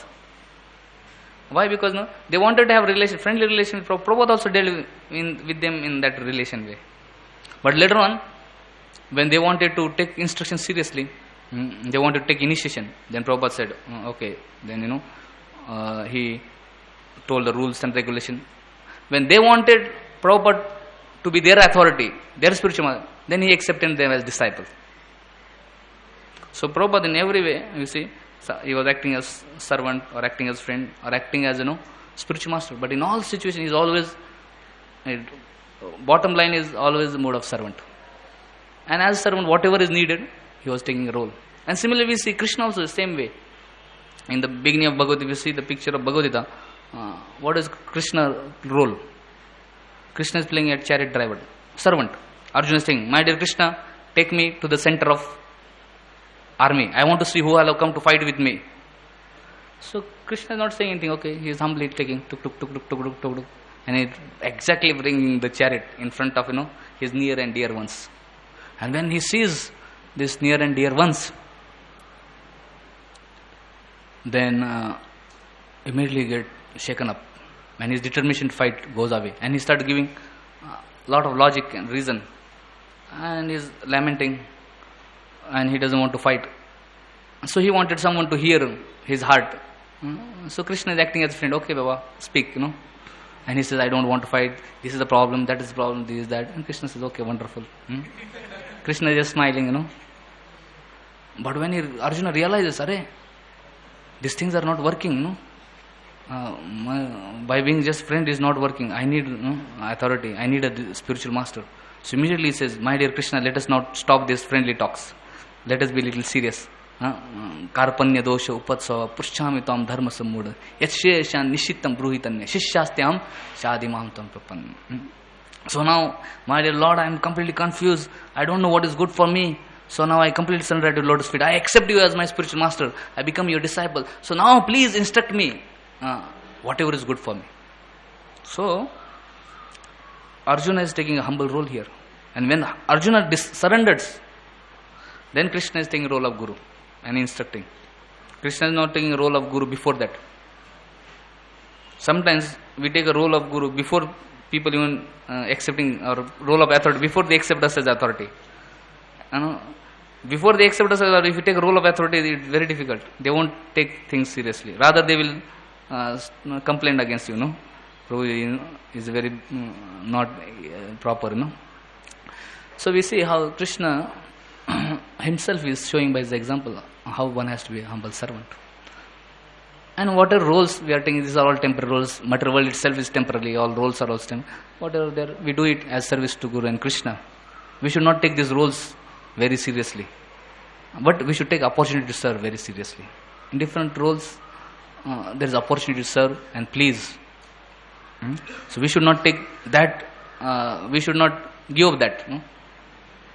Any role is we are given, if there is some opportunity, let us do to best of our ability. Like here, JVJ, now they are taking role of demon.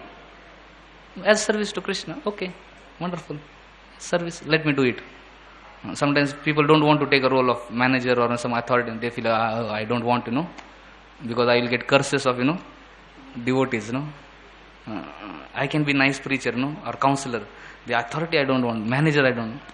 Actually, whatever role you do, if you do it in humble mood of service, we will get a lot of blessings and mercy. We will not get the curses. And even if apparently external curses are there, actually we will get amazing mercy only. Whatever role we play, whether we play a role of a manager, preacher, counselor, a servant, or whatever role, or another way, whatever role we may play, if we don't have this consciousness of servant, we will earn curses and problems only. Even if you are counselor, we should not understand that only counselor role or guru's role is very nice. Disciples can, or counselors can, straighten counselor also. In the sense when they complain and all that, it becomes very painful. Then we may feel, I did so much and you are so ungrateful. We have to look whether what mood we are doing. So this is the point, that ultimately we are all servants. So whatever roles we are given, we should try to do that role in a humble mood of servant, and then we will be actually receiving the mercy. But if we try to be controller, proprietor, engine, we will be in a very miserable mess. So here in today's pastime, this they are apparently getting curses. Apparently it is very negative this thing, but actually it is filled with transcendental rasa, and it can captivate one's heart, and one can become affected by Lord behavior and devotees behavior. And when we get affected by their behavior, then our life can become perfect, and we will not be affected by the material pangs of this world. Thank you very much.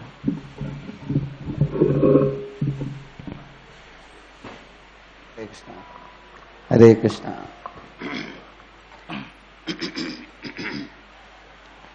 Hare Krishna. Is it loud? All right.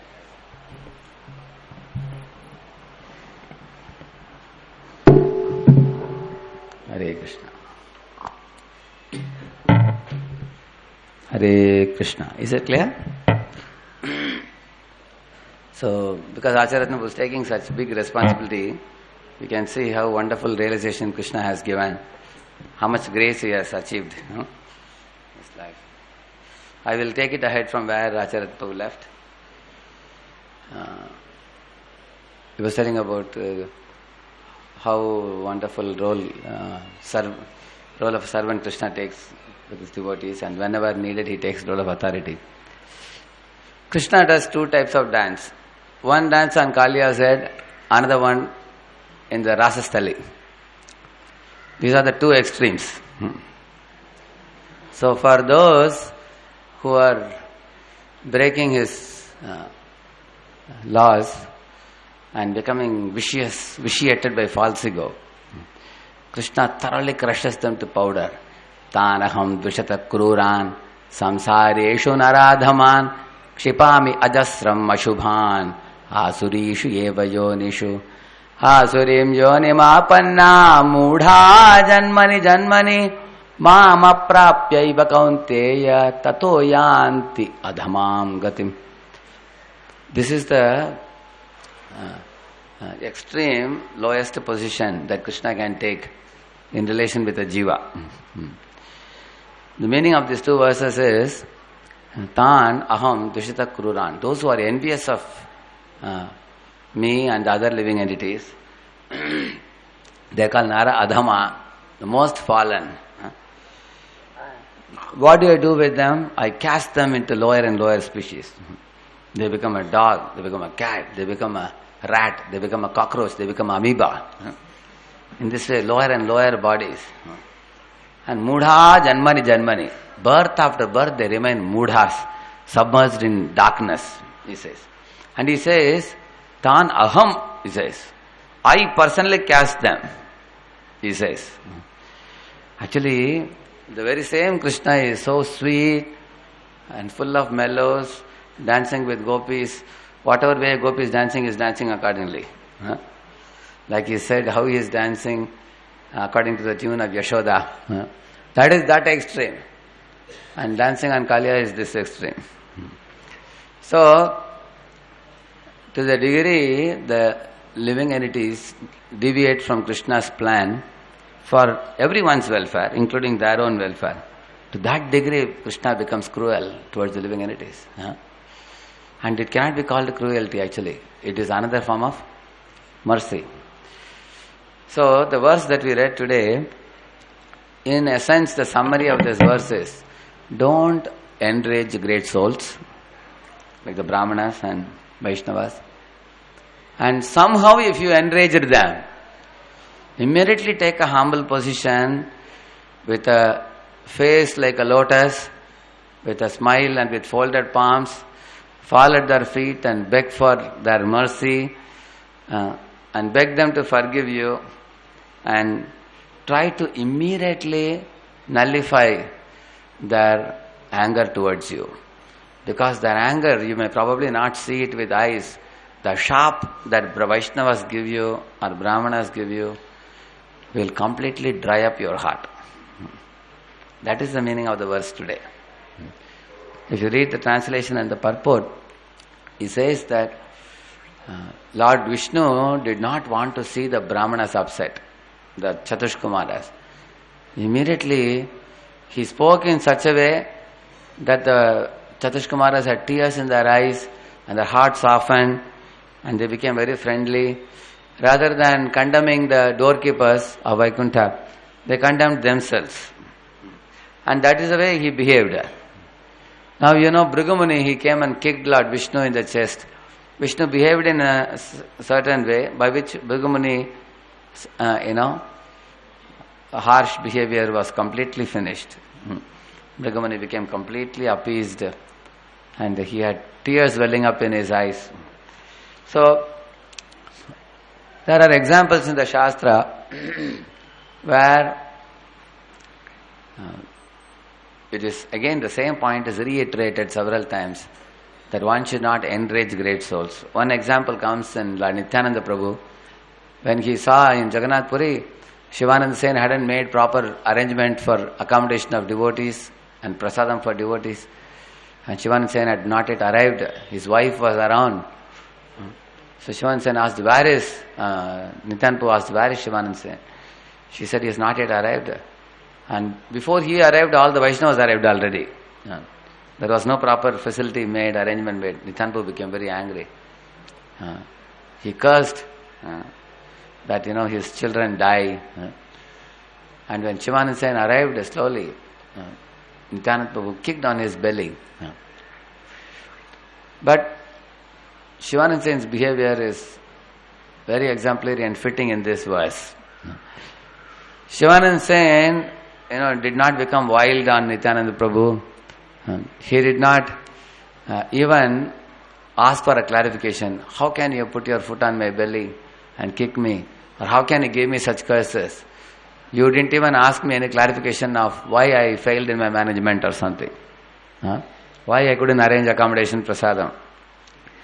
He said, my dear Lord, your dust of your lotus feet are sought by even Shiva and Brahma and Indra and such great demigods.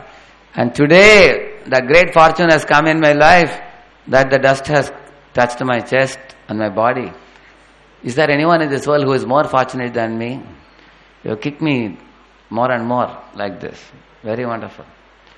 So after that, Nityananda Prabhu picked up Shivananda Sen and embraced him with great love. And his sons never died. because Shivananda Sen's children were apparently cursed. But Nityananda Prabhu jokingly, Nityananda Prabhu was not truly angry. It was a very superficial anger. anger arising out of concern for the Vaishnavas because they didn't have accommodation and prasadam. They were suffering. So Nityananda Prabhu became angry for a short while. So here Shivananda Saint's behavior toward Nityananda Prabhu is very exemplary. This is the way one should behave. When great souls become angry, one should feel sorry for having incited their anger. Like one time in LA temple, one girl had prepared a Charanamrit. Instead of sugar, she put salt. And Prabhupada came first to accept the Charanamrit. As soon as he sipped a little bit, it was saltish. Immediately asked, who prepared the Charanamrit? Why salt is put instead of sugar? And one young girl was giggling. And Prabhupada became very angry. He said, get someone responsible, he said. Get the temple president. The president came. And Prabhupada scolded. So, when a great soul is enraged, somebody is giggling, that's the end of their spiritual life. And one leaves and goes away. That's all. Finished. Spiritual life is over. One falls to lower species by enraging such a great soul, like Mahatma, like Prabhupada. So this is what is said in this verse that one should not do. One should not enrage great souls. I'll tell you one example from Bhagavatam, where this is 9.18.25 onwards. 9.18.25. This is a chapter of Yayati. Here, Shukracharya, he had a daughter, Devyani. And there was another king, Vrishaparva. His daughter's name was Sarmishta. One day, Sarmishta is a Chatrani.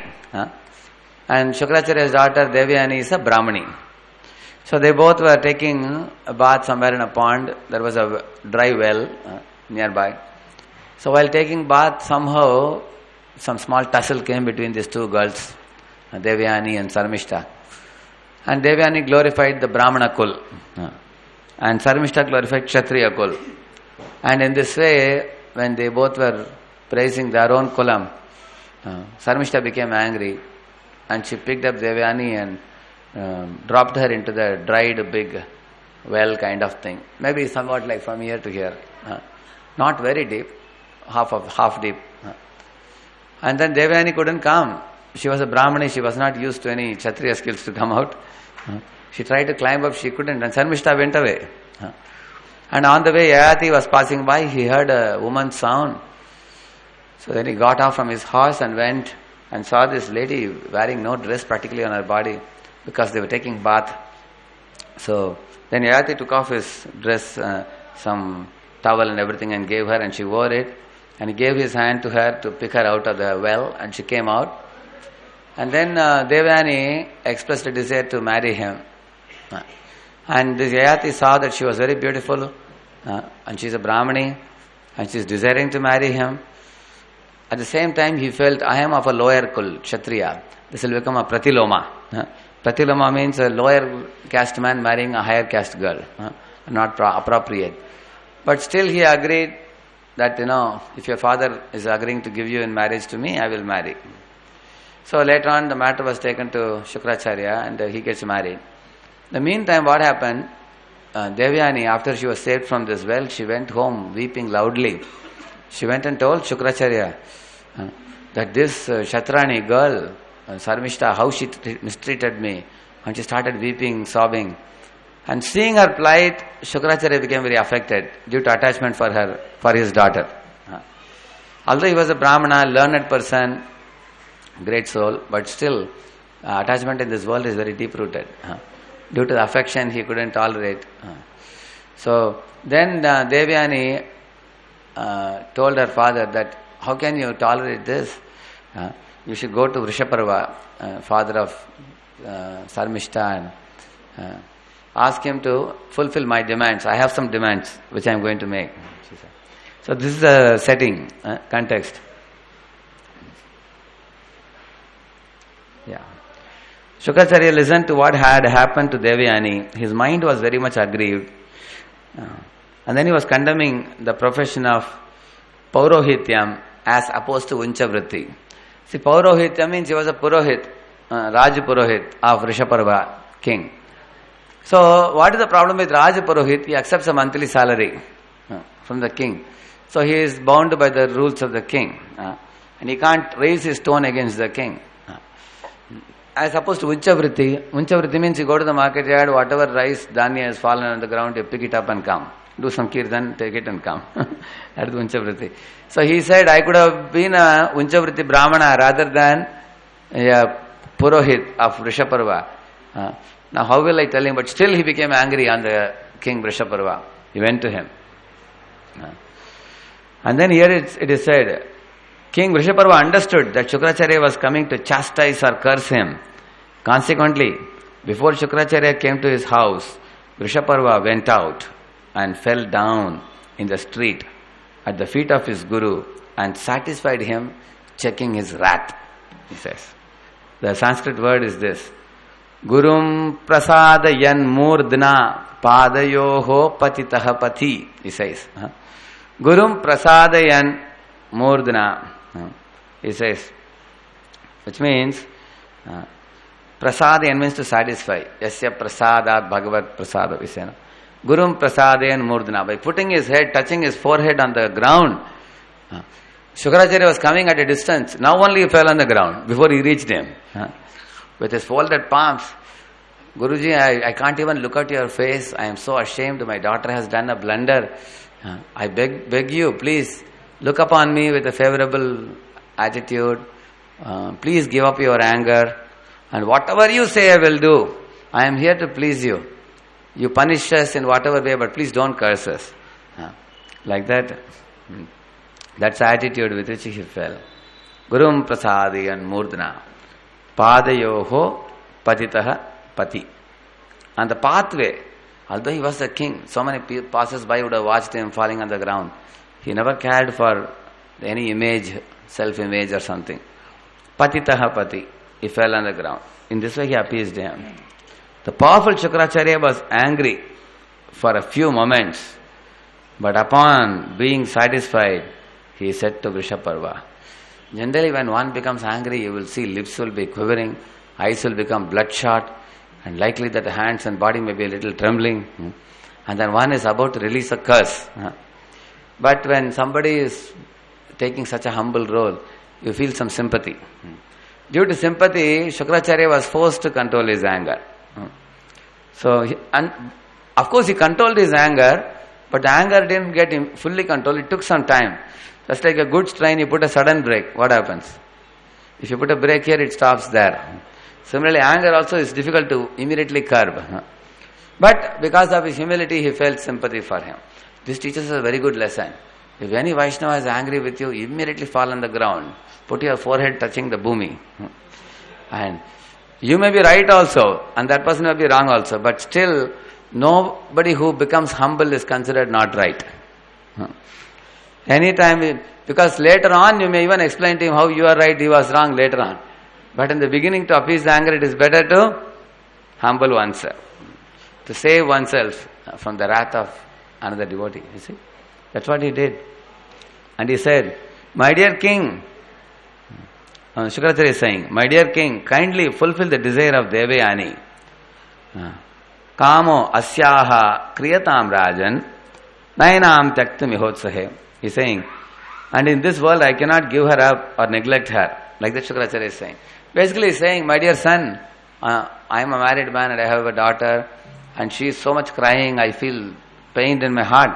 Do something to pacify her. Whatever demand she has, you fulfill it. And don't make her aggrieve like this. Like that he told him. See, this is the beauty of surrendering. Because the king Rishaparva surrendered to him, Shukracharya had only one expectation. Whatever my daughter is demanding, please fulfill her desire. And if you do so, I will be pleased with you. Like that he told him. But if King Rishaparva did not bow down, like Sarmishta had picked up Devayani and put her in the well, like that king also said, hey Brahmana, your daughter and my daughter had a quarrel. So what are you coming to do with me? I have the sword with me, I have all the army with me, I have so much big khajana with me, and you are a poor Brahmana, penniless fellow, and after all I have employed you. If king behaved like this, the Brahmana would have spelled out a curse. Brahmana's gun was the sacred thread. You tie it, isn't it? So they would spell a curse. Now, a Brahmana's curse would become very powerful depending on his Brahma Tejas. How much he has practiced austerity, how much he has practiced simplicity, how much he has practiced forgiveness, how much he has practiced purity, how much he is a Shrita Sampanna, well learned in the Vedas, how much he knows the Atma Tattva, he has acted on the platform of soul, how much he has remained obedient to the Supreme Lord all the while before giving the curse, and how much he has remained a transparent representative of the Supreme Lord, how much he has remained a selfless well-wisher of all living entities, how much he never took any privileges. To that degree, a Brahmana becomes powerful. And to that degree, his curse also is powerful. And to the same degree, his blessings are also powerful. So, in the Nanda Bhavan, when there was the festival of Krishna's appearance, Nandotsav, many Brahmanas came and Nanda Baba and Yashoda were begging them, please bless our child Krishna. There is one verse that Shukadeva Goswami says, and the Brahmanas were very powerful and their blessings were also very powerful. Because the Brahmanas were powerful, the blessings were powerful also. Similarly, if the Brahmana is very powerful, his curse also is very powerful. Dissatisfying such a Brahmana is as good as dissatisfying the Supreme Lord. There's no difference in that. So, here our Vrishaparva king seems to be a very learned person, wise person, who could instantly act according to the Deshkal Patra. Shukracharya is angry, my daughter has done some big blunder and I should immediately seek forgiveness. Understanding it, he fell without any false ego. Although as a king, he was the number one man in the whole country, but he knew that the Brahmanas are more powerful.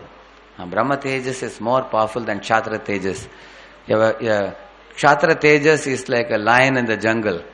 Brahma Tejas is like a squirrel which can go to the topmost twig of a big tree. Although squirrel is small in size, it can go to the top. It has that power which a lion cannot do. So he knew Kshatriya Tejas is physical, Brahma Tejas is spiritual. And he understood this and it's better to surrender. So he surrendered like this. And immediately you see the result of the surrender is what? Shukracharya became appeased. In this way the Shastra says, we should not enrage great souls or we should not make them unhappy. If we make them unhappy, then we will lose mercy in our life. One time, His Holiness Bhakti Vikas Swami Maharaj had come to Pune. So I was talking inside his room and then he was supposed to go to Bhagavatam class. So he came out of his room and the chappal was missing. His shoes which he had put outside in front of the temple was missing. Maharaj asked, where are my shoes? He asked. Maharaj, I will just check out with devotees that anybody has kept. I searched with all the devotees, nobody had kept it in a safe place. Maharaj put it outside the temple opposite and he went to his room without a chappal and somebody had stolen away the chappal. I ran here, there, searching, I couldn't find. Then at last, of course Maharaj gave the class and after the class again he was very upset, angry.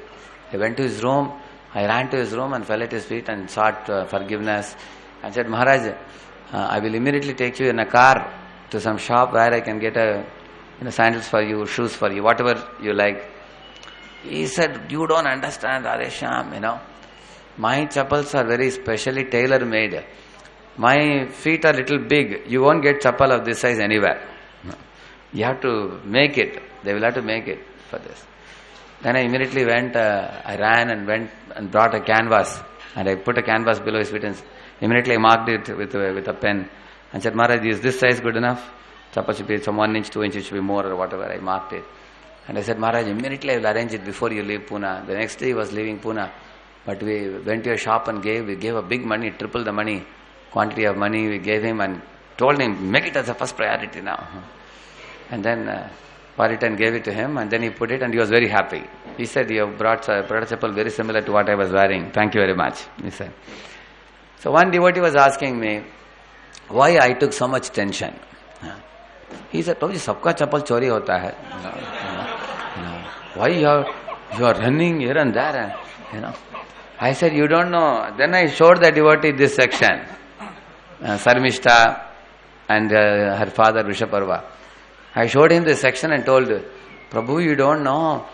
As much as you derive blessing by, the smile of a great soul, to that degree you get curses when you upset a great soul. So Maharaj was upset, but when we did this, he was so happy. He said, you Pune guys are very quick, very nice. And he gave me a pat on the back, thank God. Immediately it is dissolved, immediately. You see? Yeah. So, actually, generally speaking, you will see the Brahmanas by nature are forgiving. The Brahmanas are very learned. Their smile and their anger is same. There is no difference. Just like Nardamani is cursing Nalakur and Manigrave very angrily that they are nude like a barbaric animal, that too in Mandakini Ganga, in a holy place. So he curses them to become trees, but you can see the curse turning into a blessing. That Nalakur and Manigrave were born in the courtyard of Nanda Maharaj. Yeah, similarly, one time Devala Rishi was taking a bath. One Gandharva went underwater and started tickling his feet below, playing. So Devala Rishi cursed him. Because you are going underwater and deriving delight in tickling a person, you become a crocodile. He told them. And then also Indradumna Raja was cursed by Agastya Muni because he was sitting like a dumb animal. He saw Agastya Rishi but did not receive him with his disciples and he did not treat him properly. You see, we learn from these things what all we should not do with great saintly people. Like if you don't give the due respect to a saintly person and don't receive him properly, then we become the Gajendra in the next life. We become an elephant. Because Agastya Muni caused him to become an elephant. But because Indradumna Raja had done some devotional service, because of which next life he became a devotee elephant subsequently. And he could attract Lord Vishnu and get liberated. So Agastya's curse also turned into a blessing. Is it not? Similarly, our Devala Rishi's curse to this who also turned out to be a blessing for him. He became a crocodile. And both crocodile and Gajendra could see Lord Vishnu face to face in the next life. So in this way, oftentimes the great sages, the cursing is also done out of good intention only. The cursing or anger is not shown on any personal account. Personally, they may tolerate anything, but for the pleasure of the Lord and for the welfare of others, they may curse sometimes. We can find evidences for this all through the scriptures. Innumerable examples we can give for this. So from our side, we should take care that we don't enrage great souls. Like Maharaj Vena, he enraged great souls, Brahmanas. Actually, the Brahmanas at that time didn't have a suitable person to become a king. Because the King Vena, he wasn't the king, he was the prince. His father's name was Anga, who was a very, very pure devotee of Krishna. Very nice king. All the Praja loved him like a father. But the problem is, Maharaj Anga was very, very frustrated with his son Vena. And all the Praja was also bringing complaints to him. So complaint after complaint after complaint, he got so frustrated, he ran away. He ran away, leaving his post one night. He absconded. He took Vanaprastha and went back to Godhead. Accepting that my son has become an inspiration for me in my spiritual life. And then now the Brahmanas were worried because the thieves were fleeing here and there in chariots, looting the public, trying to mishandle women, torturing children. So they're wondering what to do. And some Brahmanas suggested, let us post Vena as the king. So they posted Vena as the king. And they said a blind uncle is better than no uncle. At least Vena is atrocious fellow, but out of his atrocious nature, the thieves will be afraid at least. They made. But then the problem was, Vena proved to be a very great, notorious person. The Brahmanas were performing yajna for the Devatas and Krishna, which Vena would stop. He called all the Brahmanas and said, all of you should worship me because I am the Supreme Personality of Godhead, he said. Shastra say, king is the Supreme, he said. So he was actually misinterpreting the Shastra. King is the Naradev, representative of the Supreme. So, King Vena was such an atrocious king, the Brahmanas, externally smiled, concealing their anger. They pleaded to him, my dear king, don't do this.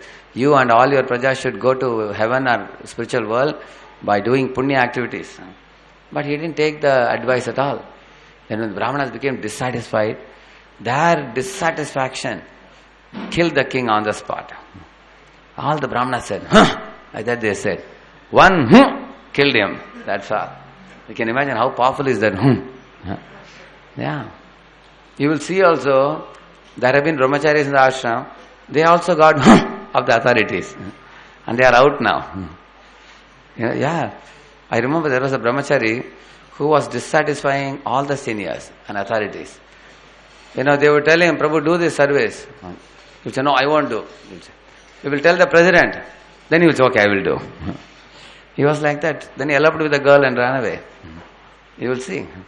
So if we enrage the Brahmanas and Vaishnavas and great souls, the result is that we become cursed and we lose taste.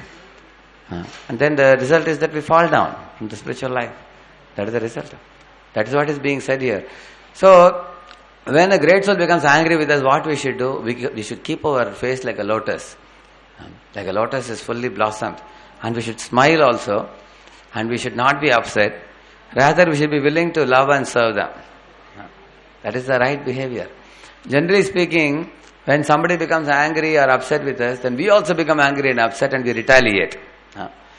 Such behavior is good for nothing behavior. It is useless. So here it is taught that we should have the opposite type of behavior. Then when can we do that? Just like a boy, if he falls in love with a girl, have you seen how he serves her? He gives her very nice clothes. He gives her a very nice watch, wristwatch. He gives her a necklace. He speaks very sweet words to her. He is ready to, go to any extent to please her, satisfy her. Is it not true? So this is on a material platform, a man who is a lusty fellow, like a lusty dog, he becomes maddened by the beauty of a woman, is willing to serve. So, in the example of the attraction between boy and girl is given by Rupa Goswami because he wants to give us understanding of how much one should be moldable in the path of bhakti to please Krishna and Guru. That is why the boy-girl example is given. Because there is nobody in this world who will not understand this example. Because every fellow is lusty in this world. Except Narayana, everybody is lusty. So how a man molds himself to a woman, or how a woman lusty for a man may mold herself. Similarly, the living entity in the original platform is completely bendable, flexible, willing to adjust oneself to please Krishna and Guru. Ready to go to any extent. Only in such a platform of willingness to have the internal submission, surrender, then only one can get grace. One can get the mercy. From great souls, yeah. Like, whenever I get a call from Gopalakrishna Maharaj or Radhanath Maharaj or any of my superiors, if they ask me what time is convenient to you, I will not tell the time. I will tell them, whatever time is convenient to you is convenient for me. If they say midnight is convenient for me, what do you say? No problem. Yeah, we should be ready to accept a phone call midnight if that's what is convenient for them. That's the meaning of a servant. Yeah. And to the degree we are willing to bend ourselves to their desires, to that degree you get the grace. Kasya prasadat bhagavad prasado. Yeah. And when they become angry, we cannot tell them that, hey, you are considering yourself authority. No. They deserve to become angry on behalf of Krishna, on behalf of Vishnu. They have in fact, Krishna's anger is not decodable by my foolish brain. But fortunately, Krishna has sent a guru who decodes Krishna's anger and transmits it to me, so that I can understand, Krishna is upset with me. Isn't it?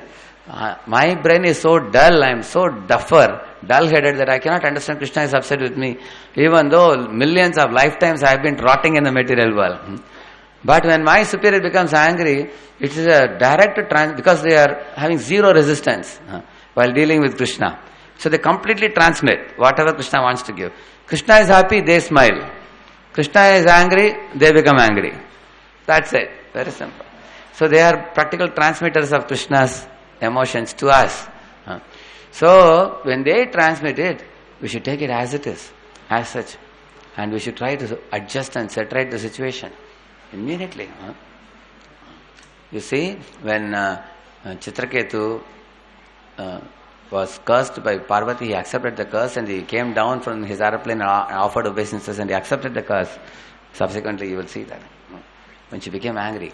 And he, of course, gave a clarification, not to justify, but to give her confidence that please don't think my respect for Lord Shiva is diminished.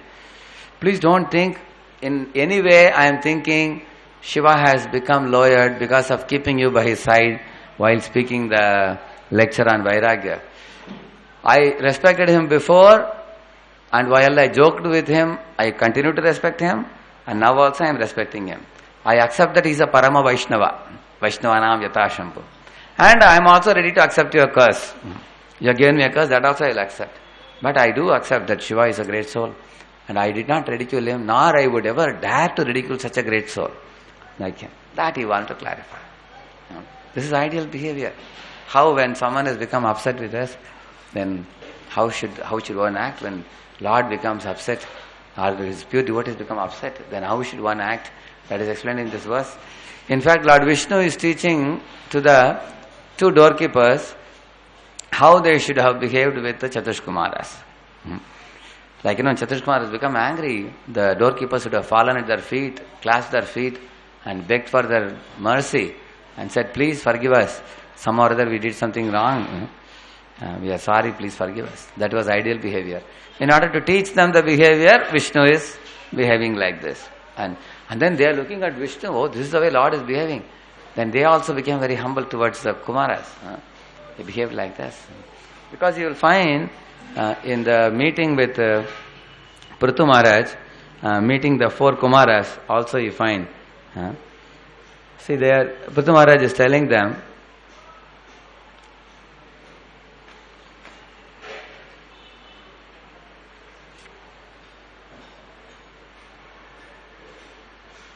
any person upon whom the Brahmanas and Vaishnavas are pleased can achieve anything which is very rare to obtain in this world, and as well as after death. Not only that, but one who also receives the favor of the auspicious Lord Shiva and Lord Vishnu who accompany the Brahmanas and Vaishnavas. Which means, he is saying, the Brahmanas and Vaishnavas are always accompanied by great personalities like Shiva and Vishnu. So if somebody achieves the favor of Brahmanas and Vaishnavas, then they can achieve anything in this world and the next world, he says. And then he is saying,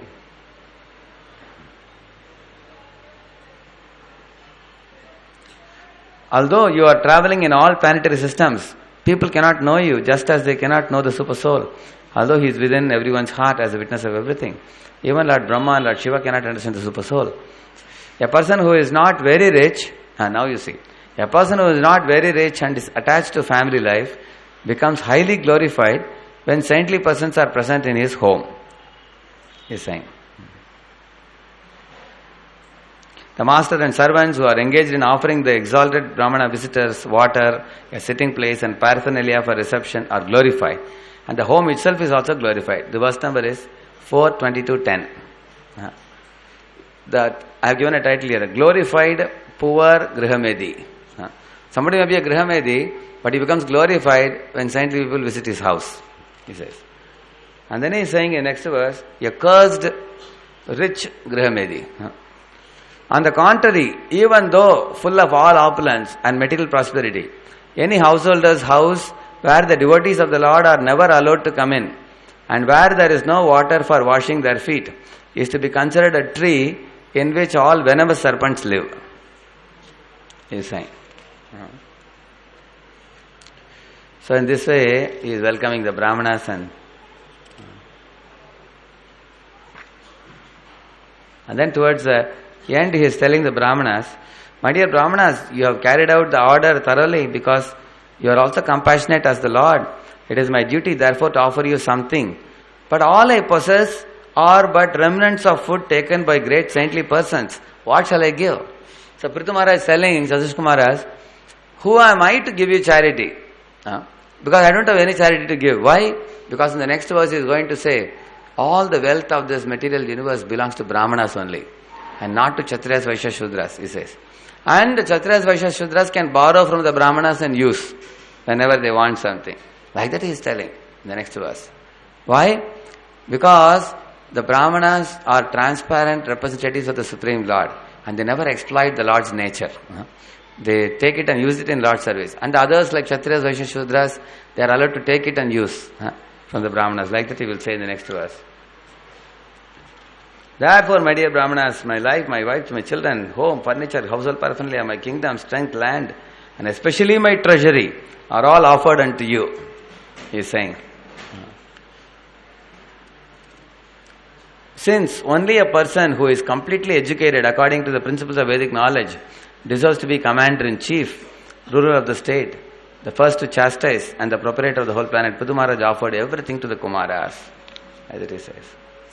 The Kshatriyas, Vaishyas and Shudras eat their food by virtue of the Brahmanas' mercy, he is saying. You see? It is the Brahmanas who enjoy their own property, clothe themselves with their own property, and give charity with their own property. This verse, I will tell you the number, 4:22:46. You see? 4:22:46. So he is saying, Kshatriyas, Vaishyas, Shudras, they eat their food by virtue of the Brahmanas' mercy, he is saying. Which means, your devotee should think, Chaturvidashi Bhagavat Prasado. The spiritual master is first eating the Bhagavat Prasad, and with his own hands he is taking the remnants of the Lord's Prasad and feeding it to his disciple who is like a dog. We are like dogs in front of Guru. So he is feeding us the food every day. Every day when you see the prasadam plate, you should see, I am like a dog and my Guru is feeding Bhagavat Prasad. Because the prasad is feeding, my blood is pure and I am engaging it in Krishna's service. That's the right consciousness. Even King Prithu is feeling like that. What to speak of anyone else? He is the king of the whole world. He's feeling like that.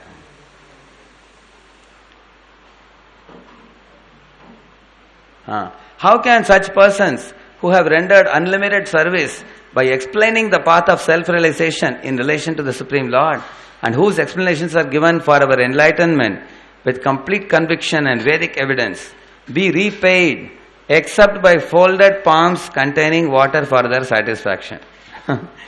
This is a very famous verse, this one. This is 4:22:47. 4:22:47. This is, you can tell this verse was Srila Prabhupada. See, he's saying, people like Srila Prabhupada, they have enlightened us through their writings, through the teachings, which are based on the Vedic teachings, and they have expressed it with full, complete conviction also. And they're living their life according to those teachings. And they have handed it over to us. For such people, can you give them gold? Can you give them silver? Can you give them a car? Can you give them some food? None of the things of the world can match with the gift that they are giving us. So we can do only one thing. We can fold our palms and fall at their feet. That's all we can do. And try to follow what they have taught us. This is the platform of the Brahmanas and Vaishnavas that Prithu Maharaj explains to Chatush Kumaras when he greets them in his palace. So, such Brahmanas and Vaishnavas who are considered as Brahmanya Dev. Brahmanya Dev means they should be treated as good as God, as good as Krishna. You can never even have a verbal battle with them. What to speak of serving them a punishment, or calling them ill names, or rebelling against them, interrogating with them, arguing with them and challenging them back. These things are unheard of. So, that this is the main lesson we are learning from this verse. Don't enrage great souls. That's a lesson. And somehow if they become enraged with you, understand that I have committed a great crime, like what Indra did with Brihaspati. Brihaspati was offended. Indra offends Brihaspati, chapter says that. He left the assembly and he went away. And the next moment, Indra and all the demigods, they lost all their opulences completely. They became penniless beggars next moment. This is the result of offense to a great soul. Enraging a great soul, this is the result of that. So, the Shastras teach this principle that one should not even be neutral. One should dynamically, actively endeavor to please great souls. One should not be even neutral. See, you can actively pursue to please them, you can be neutral, or you can retaliate. Isn't it? So, there is no question of retaliation or neutral, we should try to actively please. And when will we do that? When you know their weight, when you know their value, then only one can do that. Otherwise one cannot do. So, we sing Guru Puja for Srila Prabhupada every day. We know, if we know the weight of Prabhupada, we will serve him with so much love. If we don't know the value of Acharya and Guru and Parampara, we don't know, then we may be very careless like a blind animal, which doesn't know the value. Like, one thing we should know, the anger of great souls is also meant for the reformation of the disciple. Like for example, parents becoming angry on children. How many of you in your school days were spanked by your teacher or beat with a stick by your teacher? Yeah, you know, right? We have got it. Now the modern day culture teaches that no teacher should use a stick in any school. Far from using stick, you can't even scold that. I tell them not to make the noise. You see, far from spanking or beating a child, you can't even speak strongly to a child. In America, it's very common. Like, in America, an 8-year-old boy, if the father scolds him, immediately he'll call the cops. Immediately the cops will come and find the father. So one father was telling when I went to America, he said, my children have come to teenage and they are having sex with other children at the age of 12 in the school. They are carrying all contraceptives and they are doing all kinds of nonsense. So if you become angry with the children, they'll call the cops. He said, I'm going to go to India immediately. I'm going to pack up my luggage and very soon go to India. I said, why? As soon as I land in India, I can give him a slap. He said, and correct them. Otherwise, in America, you cannot correct. Children cannot be corrected. So, when I went to one place where I saw the son was speaking like a father and mother and father were trembling in front of the child. They were like that. And the son is speaking as if he is like a 50-year-old boy. He doesn't need love of mother and father. He thinks he is very mature. So, this is the modern day culture, modern day civilization, where the children are not raised by the parents. And the children cannot be blamed totally for this. Because the mother and father, they also never showed a life of character. If the father is having 4 partners, mother is having other 4 partners, and then they expect the child to be obedient, how will they be obedient? They won't be obedient to them also either. So, first of all, to train somebody, to teach somebody, one should oneself live a life of great character. Otherwise, one cannot train anybody. You cannot demand something from some subordinate which you yourself don't follow. It's not possible. So, the Vedic culture, Prabhupada also said in Gurukuls, you keep a stick but don't beat. Prabhupada said. You have to show that. So, the parents are well-wishers of children. The teachers are well-wishers of students. The Guru is the well-wisher of the child. The Brahmanas are well-wishers of the whole society. And as I told you, a Brahmana should exhibit all these qualities. Shama, Dama, Tapa, Shaucham, Shanti, Arjavam. When he is exhibiting to that degree, he is an empowered Brahmana. To that degree, his blessings and curses will take effect. Otherwise, if you find, like for example, our Durvasa Muni becomes angry with Ambarish Maharaj. He is showing a disproportionate anger, unnecessary anger, meaningless anger.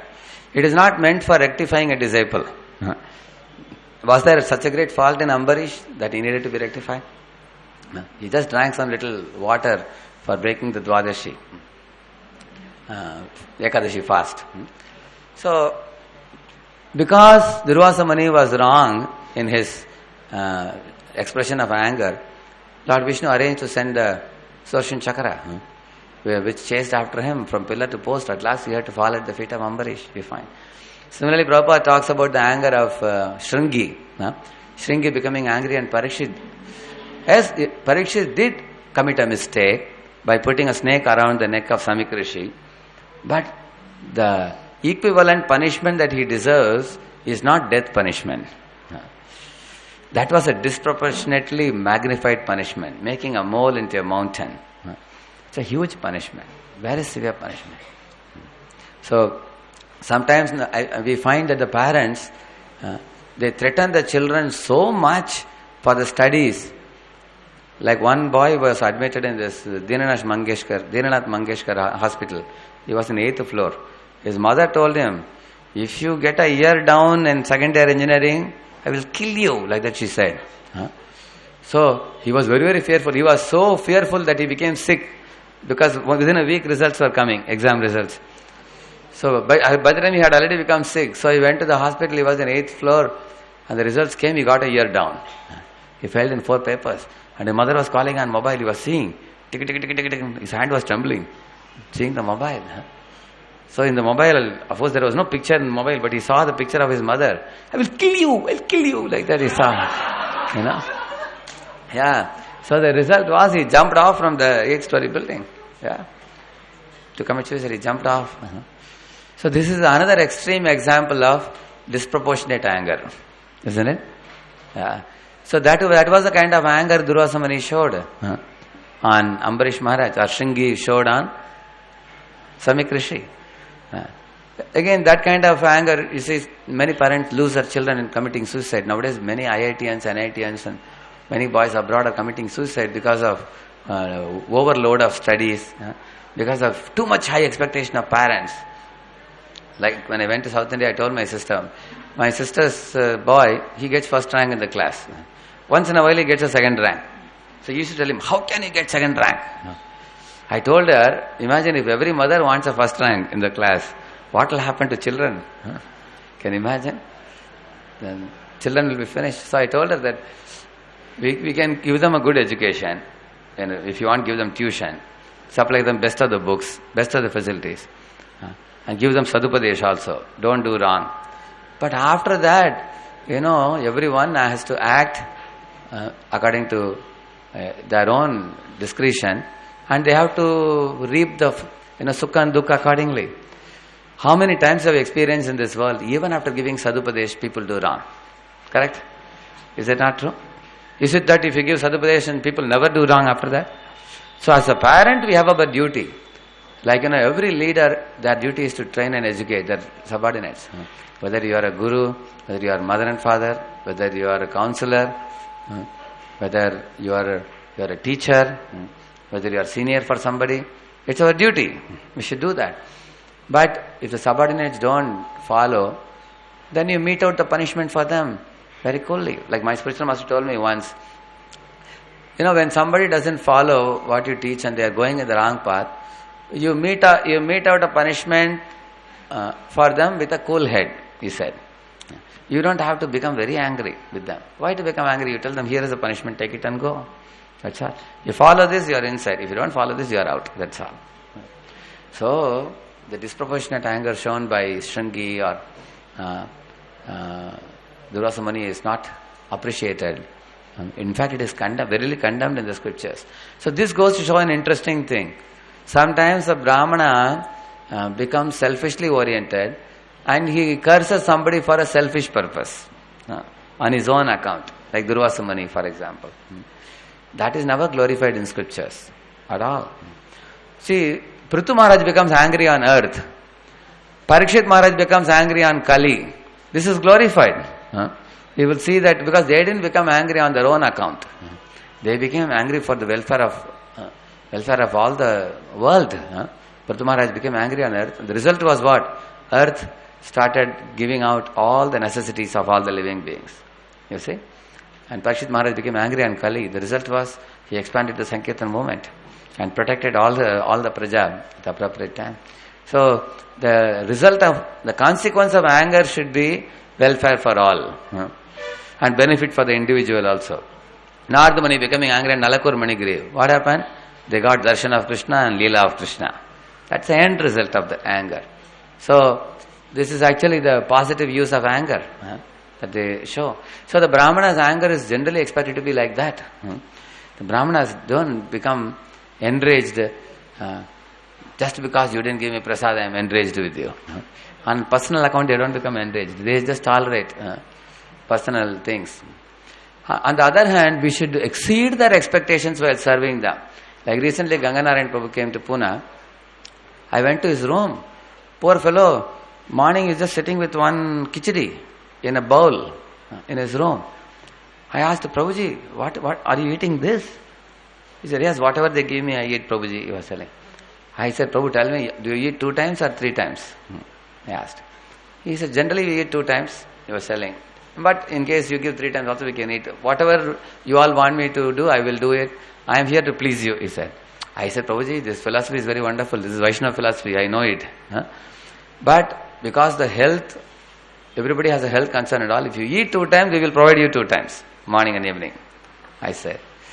And then, what do you eat in the morning? I asked. He said, rice, dal, sabji, chapati, he said. Then I told the concerned devotee, go and bring. So that devotee was telling, actually Prabhuji said, whatever you have, you give, he said. So I gave him khichdi. I said, it is his duty to tell you whatever is there, give me. And it is our duty to serve him everything. I told you, I will show you how to serve. So, that evening, I told, get some prasad from Govindas. So we got dosa and chutney and some sweet. Practically the whole room was filled with so much variety. And Prabhuji also accepted little of everything. And he was very satisfied. So I told this Prabhuji was serving. When we are serving others, we can even, we should not force them. But we should show them at least to their eyes. Whatever they want, we can provide them. You show all the prasad. Now I may not eat in Govindas myself, but that doesn't mean I should not feed the guest. I can feed them. We can feed them abundantly when they come. We should exceed the expectation of Brahmanas when we serve them. So then I told him, you see, is he not eating these things? If you give, he will eat. So it's our duty to serve. If he says, whatever is there, you give me. Okay, Prabhuji, ragi is there. Take ragi and go. Then you give. We should exceed their expectation when we are serving them. So, while serving Brahmanas, when we are serving great souls, we have to be careful. Problem with great souls is, they will not tell you what they want. We are supposed to understand. We are supposed to understand why that kind of sensitivity is needed while dealing with Brahmanas. If you have a Shudra, he will tell you, he asks, what do you want, Prabhuji? Everything in your temple, in any deity room, and Govindas, bring everything to me. They may say like that. But if it's a Brahmana, they will not even tell you, whatever you give, I will accept. That doesn't mean you give a little khichdi and send them away. So, we should exceed their expectation. Another thing, the Brahmanas always do something that will ultimately benefit the individual. Their correction, their chastisement is ultimately meant for our reformation. Like I'll tell you, for example, one time I was sleeping in the train berth, in the top berth. The opposite berth, one of my assistants was supposed to sleep. I told him that, you see, whenever I ask you to keep the laptop, you should lock it. Without locking it, you should not go anywhere. He nodded the rest, Prabhuji, I will take very good care. So I slept, but somehow I got a dream that the laptop is not locked, And so that day I slept at 8:30 only. So 9:30 I opened my eyes and I saw the laptop was in the top and our Prabhuji was missing. He was not there. And I took off my blanket, I got down, I looked here and there, I couldn't find him anywhere. Anyway, I came back and I took the laptop back and kept him on my side and I covered it with a blanket also and I went to sleep. And he came back and he climbed in the top and saw and laptop was not there. And he was wondering. And then he looked at my side whether I'm keeping near my head and he didn't find it because I kept it in such a way he can't see it. So then he was a little bit shocked. Then he got down. Then he forgot whether I kept it in the top or down. He was searching down here, there for some time. And I was seeing with one eye open. After that, slowly he extended arm and he shook me and said, Prabhuji, did you see laptop I kept here? He said. I said, I didn't see. Oh, really? You didn't see, Prabhuji? Then I told him, anyway, you locked it, no? So you don't have to worry. I told him. He said, yes, Prabhuji, I will find out. He said. Then he got down and then he asked the people, apne laptop dekha. I asked I allowed him to be in anxiety for some time. That anxiety is very purifying, you see. Very necessary. So almost 15-20 minutes he asked many people. At last he came to me again. He shook me and he said, Prabhuji, somebody has looted the laptop, Prabhuji. I said, how did he looted it? You told you always lock it. I just went to bathroom, Prabhuji, and came back. I said, how can you go to bathroom leaving it unlocked? And of course I sat down and gave half an hour talk to him. And how Krishna's property should be preserved. Huh? Then of course, after that day, he's locked. Sometimes he would not lock. One day I saw him, he was lying down in the berth keeping laptop like this. He didn't lock it with a chain because he was a little lazy to take out the chain lock. So I took off his hand like this and took away the laptop. He was sleeping.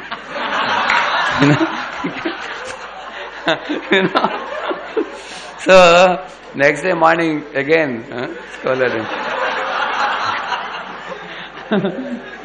So why I am telling you? I am just telling you a small example, you see. So, you see, even if since I became angry with him, now he is very careful. He never keeps it unlocked. I asked him, even if he's sitting down, he will lock it in the top. One day I told him, Arey, you are sitting down, I am sitting here, why did you lock it? Prabhuji, you told laptop should always be locked. Because if nobody takes it, you will take it.